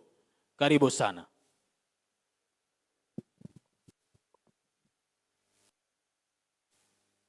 Distinguished guests, ladies and gentlemen, I greet you all. I'm Sylvester Odundo, a trainer at Friends College Kaimosi. It gives me much pleasure today to present to you drip irrigated vegetable garden, which is a multi-story garden, which was a brainchild of female students of the WITED. WITED stands for Women in Technical Education at Friends College Kaimosi. Ladies and gentlemen, you'll agree the census of 2019, population census of 2019, Vihiga County indicated the population size. At the same time, that population size was to be accommodated in an area or land size of 540 kilometers squared. So the population growth, together with the dwindling farming size, is causing us a worry, and farming is becoming uneconomical. And that's why today we are presenting this novel idea on how we can be able to support our women who in many cases bear the burden of indiscrimination. Many times the women will fight in the fields during the production period. But at the time when it comes to income generation, when it is just about harvesting, the men are in control of all that money. And that's why we fought, given the fact that land sizes are shrinking every day, the population increase is on the rise. What is it that we can be able to do to improve the production of crops in a small area? And that's why drip irrigated multi-story garden is a solution. Now, this is an idea that actually it is a garden that is made up of four-legged table. At the base, we have the wooden box that when filled with soil, it can be able to act as a nursery. On the top of this table, we have a reservoir that receives water, kitchen wastewater, that in most cases is thrown away as waste. In between, we have two tiers of timber platform where after the seedlings have been raised, they can be pricked into the pots and they can rest upon the timber. And in our calculation, the cost-benefit analysis, we realize that in one standalone, that only takes a minimum of 1 meter by 1 meter, we can be able to raise up to 200 seedlings. And when you're talking about the value crop, or highly value crops like grafted passion fruits that goes for 100 shillings per seedling, then it is easier to do your mathematics in terms of what is going to be raked in terms of the income. So here we are saying that income has an opportunity. The women in our community have an opportunity to have a garden despite all the challenges that they may face in terms of unproductivity of the land, in terms of whether the land has undulating terrains. It is possible for our women to be able to raise 200 seedlings. And one seedling goes for 100 shillings. 200 multiplied by 100 gives you 20,000 Kenya shillings in 4 months. Now, I want you to have this as an idea in an area where that soil is not productive. It cannot be able to produce anything. So you just fetch the soil from far and wide, you put it into the pots, and it can be able to raise you that. And that's why we are so happy to GIZ for making this a reality to the women. Not only the women in our community, but our mothers, our wives, our daughters, even our female friends. This is a reality. And FCK is going to stretch its forth to make sure that this becomes a new dawn for our women today. Thank you so much. And if you allow me, we're part of this process, and it will really gladden my heart if we can be able to receive this award together with them. Thank you. Yes, are you there, FCK team? FCK. Yes. Chop. Thank you. Even as they are coming, we say thank you so much for that wonderful presentation, FCK. And of course, I'll invite Michael to come forward and award them a trophy and of course a check. Michael.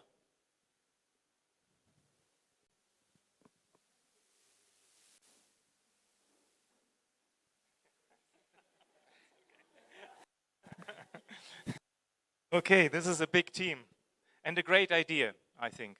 You know, the multi-storage vegetable gardening for women who find it especially difficult to have access to land and so on, you know, I think is a brilliant idea, and we found this is really worth supporting.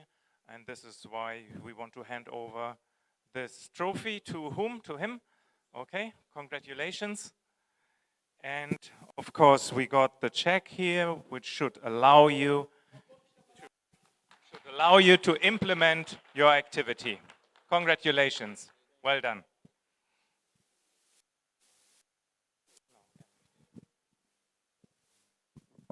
Finally, ladies and gentlemen, allow me to invite Irene Walubengo on behalf of Capacity Training Institute. 5 minutes. Good evening, all. Okay, I'm Irene from Capacity Training Institute in Kakamega. And for Capacity Training Institute is a training institute that works on a principle of training and production at the same time. So our trainers and trainees, they train, they produce, and they make an income.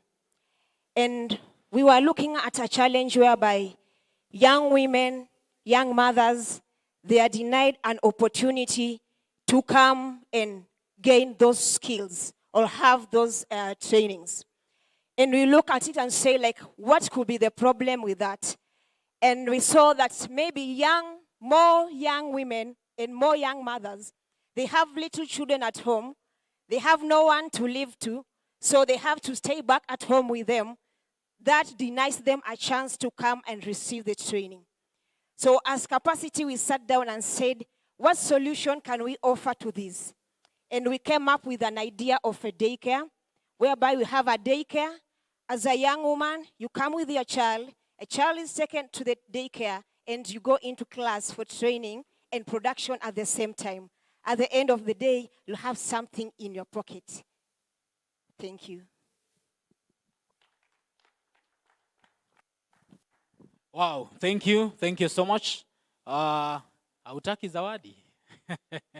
I'll invite Michael to issue the award. Thank you very much. Wonderful idea, daycare for young women and mothers, and allowing them, to participate in trainings is wonderful. So this deserves full recognition. So congratulations for the award. And here's your check that should enable you to implement this activity.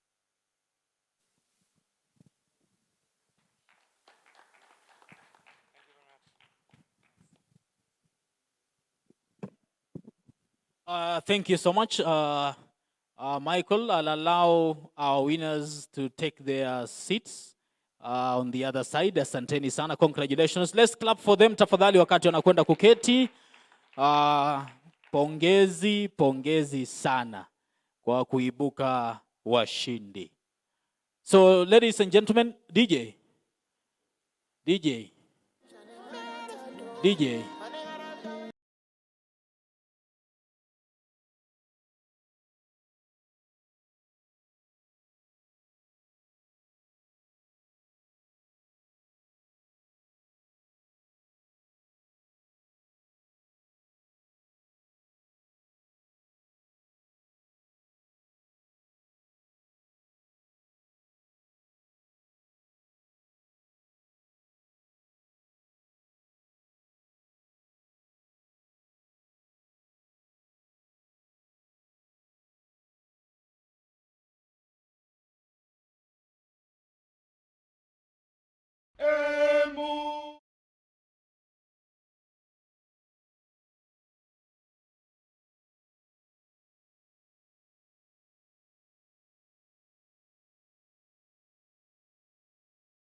am guided that we do a short break of 10 minutes to wait on the other teams to join us. And then we'll have a short closing ceremony to close our day. So I'll request us to take a short break. DJ, you'll give us some music. A break of like 15 minutes. And then we'll be back to actually finalize on the remaining items. Thank you so much. Asanteni sana. I request us to continue being patient and to continue being part of these. Asante, DJ.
far as we know, this is the first job fair in the agriculture sector being held in this region. We were oftentimes thinking that there is so much potential for matching job seekers, students, or generally young people with employers in the agri-food sector, and it is often hindered simply because of lack of a common platform. Thus, we decided to create such a platform and organize the job fair you are attending today. The job fair enables youth from Western Kenya to learn about the sector, offer their talents and potentials, and find opportunities in the agri-food sector that support their career aspirations in the best possible way. The fair has been organized by GSZ Agri-Jobs for Youth in collaboration with Bukura Agricultural College as the host and the Lake Region Economic Bloc as the patron of this event. And I really want to thank those two institutions for joining hands with us. So it gives me a great pleasure to be with you here today as we deliberate on the theme of the workshop, Omoka na Agri-Jobs Youth Festival 2022. Agriculture remains a critical driver of the country's economic growth, contributing directly to about 25% of our GDP. Ladies and gentlemen, as I wish you a warm stay for those who are visitors here, and those who have come, I wish you a good day in interacting. It's my sincere hope that the above said outcomes will be achieved and lesson learned be used to organize even bigger events for sustainability in the near future. With these remarks, I have the honor to declare Omoka na Agri-Jobs Youth Festival 2022 officially open.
As far as we know, this is the first job fair in the agriculture sector being held in this region.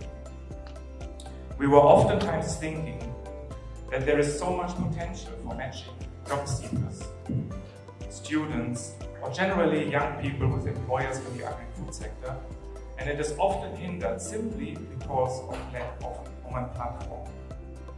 Thus, we decided to create such a platform and organize the job fair you're attending today. The job fair enables youth from Western Kenya to learn about the sector, offer their talents and potentials, and find opportunities in the agri-food sector that support their career aspirations in the best possible way. The fair has been organized by GSN Agri-Jobs for Youth in collaboration with Bukura Agricultural College as the host and the Lake Region Economic Bloc as the patron of this event. And I really want to thank those two institutions for joining hands with us. So it gives me a great pleasure to be with you here today as we deliberate on the theme of the workshop, Omoka na Agri-Jobs Youth Festival 2022.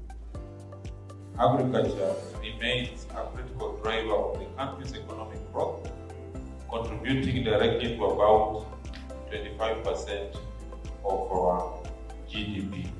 Ladies and gentlemen, as I wish you a warm stay for those who are visitors here, and those who have come, I wish you a good day in interacting. It's my sincere hope that the above said outcomes will be achieved and lesson learned be used to organize even bigger events for sustainability in the near future. With these remarks, I have the honor to declare Omoka na Agri-Jobs Youth Festival 2022 officially open.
As far as we know, this is the first job fair in the agriculture sector being held in this region. We were oftentimes thinking that there is so much potential for matching job seekers, students, or generally young people with employers in the agri-food sector, and it is often hindered simply because of lack of an Omoka platform. Thus, we decided to create such a platform and organize the job fair you're attending today. The job fair enables youth from Western Kenya to learn about the sector, offer their talents and potentials, and find opportunities in the agri-food sector that support their career aspirations in the best possible way. The fair has been organized by GSZ Agri-Jobs for Youth in collaboration with Bukura Agricultural College as the host and the Lake Region Economic Bloc as the patron of this event. And I really want to thank those two institutions for joining hands with us. So it gives me a great pleasure to be with you here today as we deliberate on the theme of the workshop, Omoka na Agri-Jobs Youth Festival 2022. Agriculture remains a critical driver of the country's economic growth, contributing directly to about 25% of our GDP. Ladies and gentlemen, as I wish you a warm stay for those who are visitors here, and those who have come, I wish you a good day in interacting. It's my sincere hope that the above said outcomes will be achieved and lesson learned be used to organize even bigger events for sustainability in the near future. With these remarks, I have the honor to declare Omoka na Agri-Jobs for Youth Festival 2022 officially open.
As far as we know, this is the first job fair in the agriculture sector being held in this region. We were oftentimes thinking that there is so much potential for matching job seekers, students, or generally young people with employers in the agri-food sector, and it is often hindered simply because of lack of a common platform. Thus, we decided to create such a platform and organize the job fair you are attending today. The job fair enables youth from Western Kenya to learn about the sector, offer their talents and potentials, and find opportunities in the agri-food sector that support their career aspirations in the best possible way.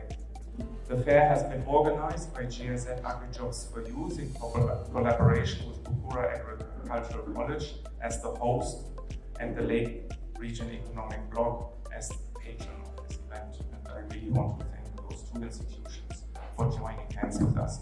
So it gives me a great pleasure to be with you here today as we deliberate on the theme of the workshop, Omoka na Agri-Jobs Youth Festival 2022. Agriculture remains a critical driver of the country's economic growth, contributing directly to about 25% of our GDP. Ladies and gentlemen, as I wish you a warm stay for those who are visitors here, and those who have come, I wish you a good day in interacting. It's my sincere hope that the above said outcomes will be achieved and lesson learned be used to organize even bigger events for sustainability in the near future. With these remarks, I have the honor to declare Omoka na Agri-Jobs Youth Festival 2022 officially open.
As far as we know, this is the first job fair in the agriculture sector being held in this region. We were oftentimes thinking that there is so much potential for matching job seekers, students, or generally young people with employers in the agri-food sector, and it is often hindered simply because of lack of a common platform. Thus, we decided to create such a platform and organize the job fair you're attending today. The job fair enables youth from Western Kenya to learn about the sector, offer their talents and potentials, and find opportunities in the agri-food sector that support their career aspirations in the best possible way. The fair has been organized by GSZ Agri-Jobs for Youth in collaboration with Bukura Agricultural College as the host and the Lake Region Economic Bloc as the patron of this event. And I really want to thank those two institutions for joining hands with us. So it gives me a great pleasure to be with you here today as we deliberate on the theme of the workshop, Omoka na Agri-Jobs Youth Festival 2022.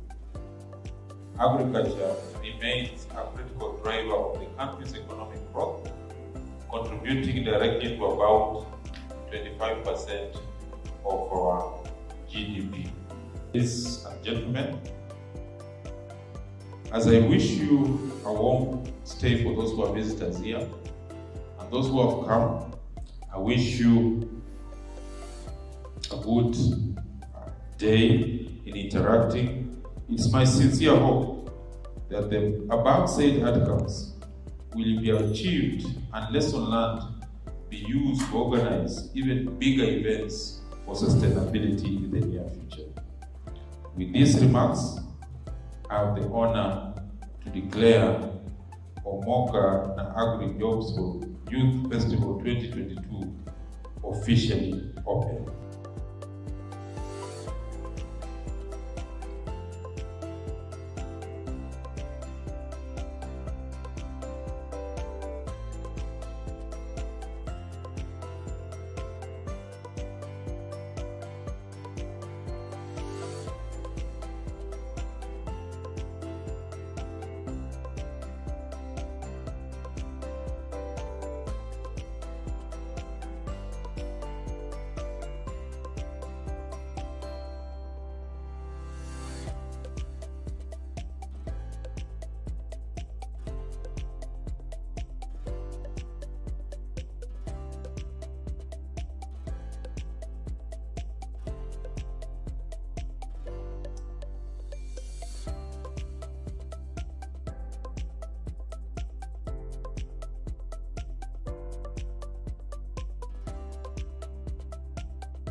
As far as we know, this is the first job fair in the agriculture sector being held in this region. We were oftentimes thinking that there is so much potential for matching job seekers, students, or generally young people with employers in the agri-food sector, and it is often hindered simply because of lack of a common platform. Thus, we decided to create such a platform and organize the job fair you are attending today. The job fair enables youth from Western Kenya to learn about the sector, offer their talents and potentials, and find opportunities in the agri-food sector that support their career aspirations in the best possible way. The fair has been organized by GSZ Agri-Jobs for Youth in collaboration with Bukura Agricultural College as the host and the Lake Region Economic Bloc as the patron of this event. And I really want to thank those two institutions for joining hands with us. So it gives me a great pleasure to be with you here today as we deliberate on the theme of the workshop, Omoka na Agri-Jobs Youth Festival 2022. Agriculture remains a critical driver of the country's economic growth, contributing directly to about 25% of our GDP. Ladies and gentlemen, as I wish you a warm stay for those who are visitors here, and those who have come, I wish you a good day in interacting. It's my sincere hope that the above said outcomes will be achieved and lessons learned be used to organize even bigger events for sustainability in the near future. With these remarks, I have the honor to declare Omoka and Agri-Jobs for Youth Festival 2022 officially open.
As far as we know, this is the first job fair in the agriculture sector being held in this region.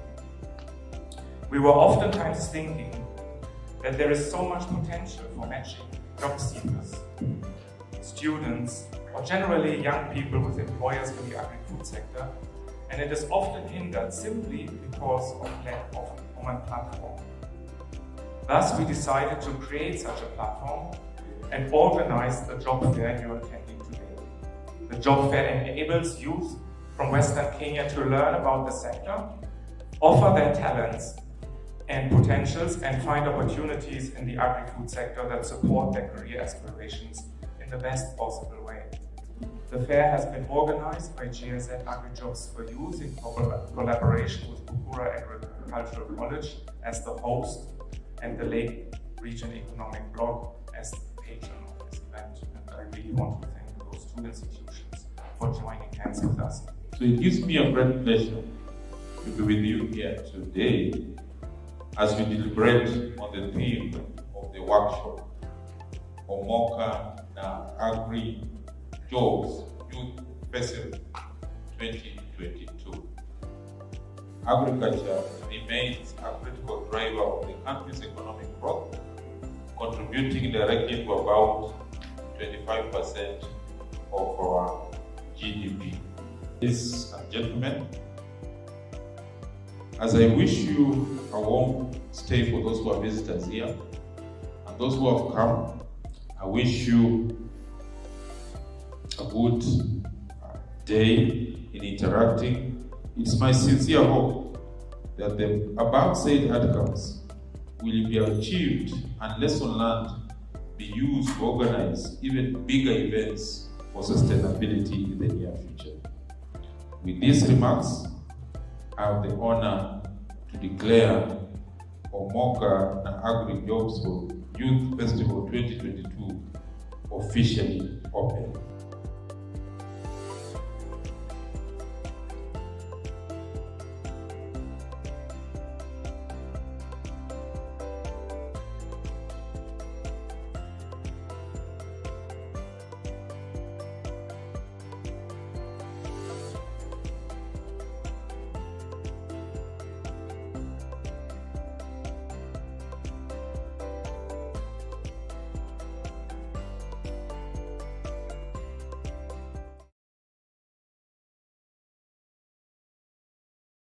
Festival 2022. So I'll give him 2 minutes or thereabout to say something. Karibu sana. Thank you very much.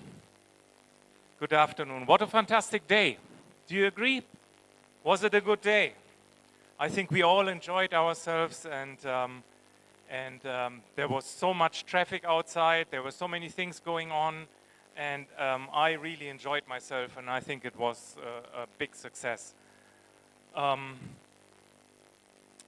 At the end of this event, on behalf of GIZ Agri-Jobs for Youth and my colleagues from the other GIZ projects, I would like to express my gratitude for the following: the guest of honor, the Bukura Agricultural College, the Lake Region Economic Bloc, our partners and exhibitors, panelists who participated in very interesting discussions, the host of the various site events, all you participants, and all other persons who have played a role in making this a success. I want to especially mention my team, especially those who have been very, very, very busy in the organizing team. So this is Katja, who is sitting over there. Then we have Anya, we have Julia, Moraline. I think they are not here, probably busy somewhere. But they have worked relentlessly for months and months and months together with the Lake Region Economic Bloc and Bukura Agricultural College to make this happen. It was so much work, and I want to really extend a great thank you to that team. They did a wonderful job, and I think they deserve a big applause and a big clap. So let's just clap for them. So thank you very much for your time and thought.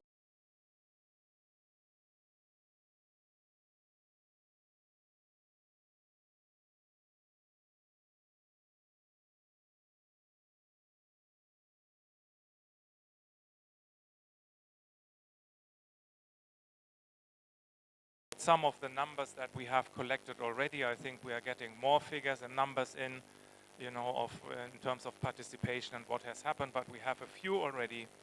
So the total numbers or persons who were here today on the actual fair ground was 830. We had expected 500, we ended up with 830. So this is great, and I think we should acknowledge that. More than 500 of them were youth. So the rest were some grown-ups, but the rest was youth for more than 500. Another 650 people have joined us on live broadcast. This was streamed live, and people have joined in, 650. And we had 15 youth groups who were displaying also the live stream, and we have an estimate of some 600 people who have joined in with the youth groups in the live stream. So a total number of more than 1,200 people outside of here. And then, of course, we have the other people who have been outside at the LCD screen and watched that. We are not entirely sure how many, but we have in total probably some 2,000 or more people who have actually joined in one way or the other. And so this was really wonderful, and I'm really happy that we had that response to our job fair here. And one of the activities I was personally very much looking forward to was the job matching interviews, and I'm happy to report that we had more than 115 job and internship opportunities available today. We will follow up, how many jobs maybe we have matched and so on. We don't have the figures, but there were job opportunities, 115 jobs and internships that were available today, and I think probably many of you had the chance of talking to one or the other of them. and just presenting yourself, and so that is wonderful. In addition, we had 2 business incubation opportunities that were offered by 14 agribusinesses or MSMEs. So these are business incubation opportunities that they displayed and that you may want to pick up in your own career in future. We will follow up with all of these to find out more about the positions who were actually filled, but I can already tell you that we are more than satisfied with the achievements that we have made. As I thank all who have contributed in this one way or another towards the success of the job fair, I wish to share the following.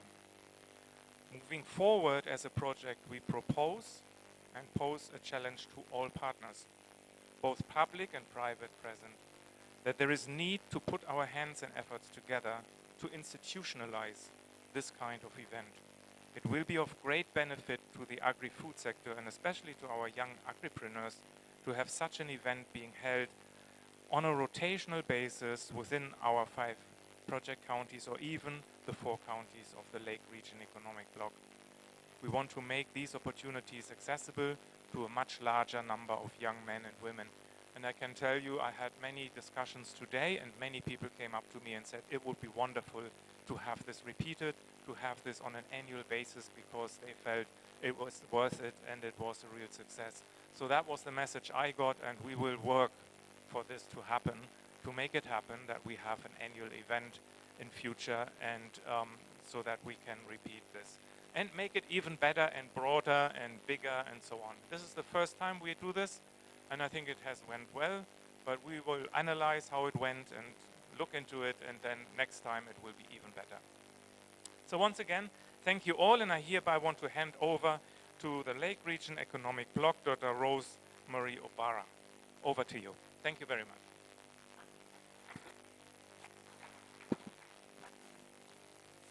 Asante, karibu sana. Tumpigie makofi anapoondoka.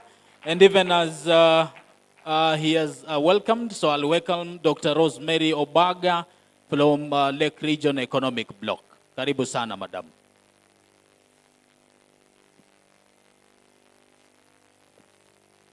Thank you very much, Michael, and good evening to everyone. All protocols observed. First and foremost, on behalf of the Lake Region Economic Bloc, as you have heard, my name is Dr. Rosemary Obara. I work in Lake Region Economic Bloc as the Director for Strategy, Policy, and Research. I'm here to represent our pillar for agriculture, also to give closing remarks to this event. First is gratitude to the sponsor, GIZ, for this and also enabling us to work together within the Lake Region Economic Bloc. You're working in 5 counties, Busia, Siaya, Kisumu, Bungoma, and Vihiga, though we have 14 counties. And we are really grateful because we are learning. From the 5 counties, we are going to be able to spread to all the other 14 counties. I really want to thank the young people who are able to come here today and get the opportunities that were there in this Omoka na Agri-Jobs job fair. Indeed, this was an eye-opener, not only to the organizations, but also to the young people. Our chairman has been Governor Oparanya, but now we have a new governor who is chairing Lake Region Economic Bloc, that is Governor Nyong'o. And we are really proud of what the governors have been doing.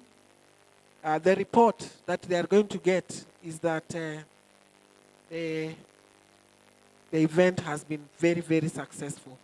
This was the inaugural, as Michael puts it. And we are hoping for the next one. We are thankful that you are promised for the next one next year, and let it be annual. We in LREB are sure to support this event. We want to say a big thank you to Bukura Agricultural College. Whatever you have done here, you have impacted on the whole of this nation, because the people who are training in this institution are not only working within Kakamega County or in the region, but it is the whole of this country. I'm sure some are even going up to Uganda, in the whole of East Africa. So we want to work together so that we continue expanding the skills and giving our youths better skills to be able to earn a living in Kenya and in the job market. In the LREB, our main strength is coordination and also networking linkages. You know that the counties that support LREB are from this region. They are mainly agricultural. And we are saying that going forward, we are going to work together with private sector, national government, including the TVETs, such as yourselves, and also the trade and commercial agencies like the Kenya National Commerce and Industry, the KEPSA, to name but a few. The young people's organizations, we are encouraging you to come to our website. We got some of the contacts as you displayed and also as you moved around. We have a website. If you click that website, you'll be able to get a portal that will link you up even to further opportunities, because we have now partnered with GIZ and many other organizations for the jobs that people are looking for. I don't want to say so much, but just to say thank you. I'm happy to learn that about 115 jobs and internship positions were identified in this. And of course, further, linking up through even the social media, the telephone contacts, and even physical visits, we are going to link up more from here. Also, to learn that GIZ is willing to institutionalize. We are going to partner together in that, and we are going to collaborate effectively on that. So with those few remarks, allow me to recognize all those who participated without necessarily mentioning each and every person. I want to applaud our representative of the CEO who was not able to be here because they are in Nairobi with the governors on a very important meeting. And the commitment that we have seen here, we are going to carry it forward. And all the reports that have come from here are going to reach all the 14 governors. I can assure you that. So whichever county you come from, rest assured that your name is in the register and you are going to be represented. Your governor will know that you are here, and we are going to continue moving this conversation forward. So with those few remarks, allow me to also recognize other LREB participants and especially our counties, the agricultural officers who came, the TVET officers who came, youth leaders and organizations who came, amongst others, the financiers, the business, the private sector, the media.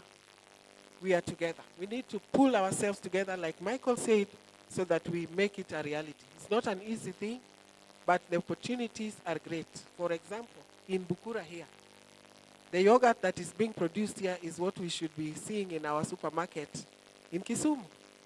There is nothing to stop that, and we really appreciate that yogurt. It's very tasty, tastier than some of the ones I see in the supermarket. So thank you very much. May God bless you in your journeys, wherever you are coming from. And the person who was burning the midnight oil here, Anya, we really recognize you. And colleague and Kacha and everybody, we recognize all the efforts. And I want to thank everyone. Let me not say much more, but may God bless you all. Don't forget to visit our website, the LREB website, GIZ website, to find more information. With those few remarks, allow me to say the job fair is officially closed. Thank you very much.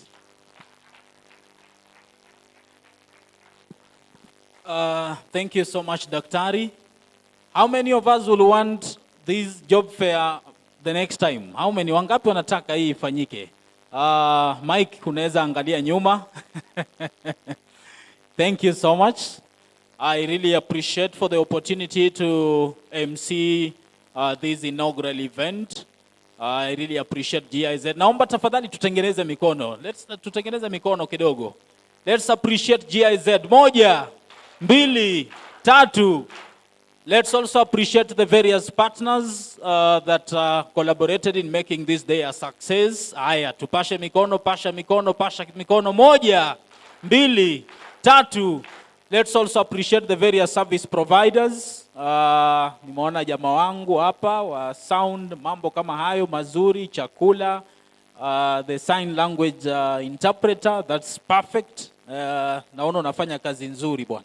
Keep it up. Can we also prepare to appreciate all those service providers? 1, 2, 3. And then the MC. Najua mimi siwezi. I can't tell you to appreciate others and forget about me.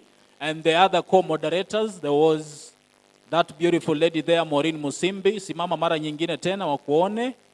And then another beautiful lady, Laura Jumba. Thank you so much. Can you now appreciate the MCs? Hiyo yao ni mara 4. 1, 2, 3. Ya mwisho. Thank you so much, Bukura, for hosting us. Asante sana, Bwana Principal. We really appreciate for your time and the fact that you're here today on a Friday.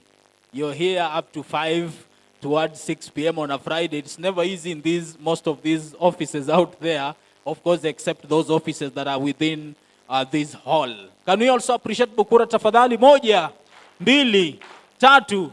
And everybody else, LREB, we really appreciate. Thank you so much, Bona Apollo, for being with us up to this point. Of course, thank you, Madam, and everybody else from LREB. 1, 2, 3. Now, all those I've not mentioned, we can also appreciate them together and just say thank you for taking their time to be with us today. So, those ones will give them 5, kwa sababu najua ni wengi. Okay, are we ready? Let's appreciate everybody else I've not mentioned. Are we ready? Are we ready? 1, 2, 3, 4, 5. Thank you so much. Omba tusimame with the national anthem and of course the East African anthem. DJ tafadhali. Mungu nguvu yetu, ilete baraka kwetu, haki iwe ngao na mlinzi, na tukae na udugu, amani na uhuru, raha tupate na ustawi. Mungu twaomba uilinde Jumuiya Afrika Mashariki, tuwezeshe kuishi kwa amani, tutimize na malengo yetu, jumuiya yetu sote tuilinde.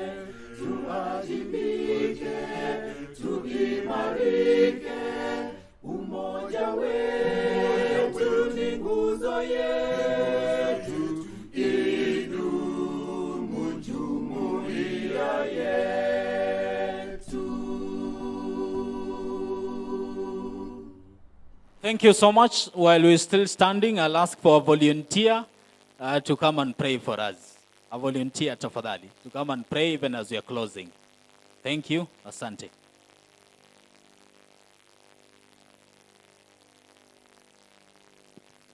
Let us believe as I'm praying. Our Heavenly Father, we thank you for this another wonderful time that you have given unto us. And here comes a time that, Lord, we want to depart and close the ceremony of our Father. Lord, we thank you for being with us all the way from morning and this moment of our Father. You have been faithful and kind, oh God. And now right now, as we are departing from various the places of our Father, Lord, how I pray the Lord, may you grant us journey mercies and be with us. In Jesus' name I do pray as I believe. Amen. Thank you so much, Asanteni sana, for joining us today. We are free to live at our own pleasure. And thank you so much for being part of us today. We really appreciate. God bless.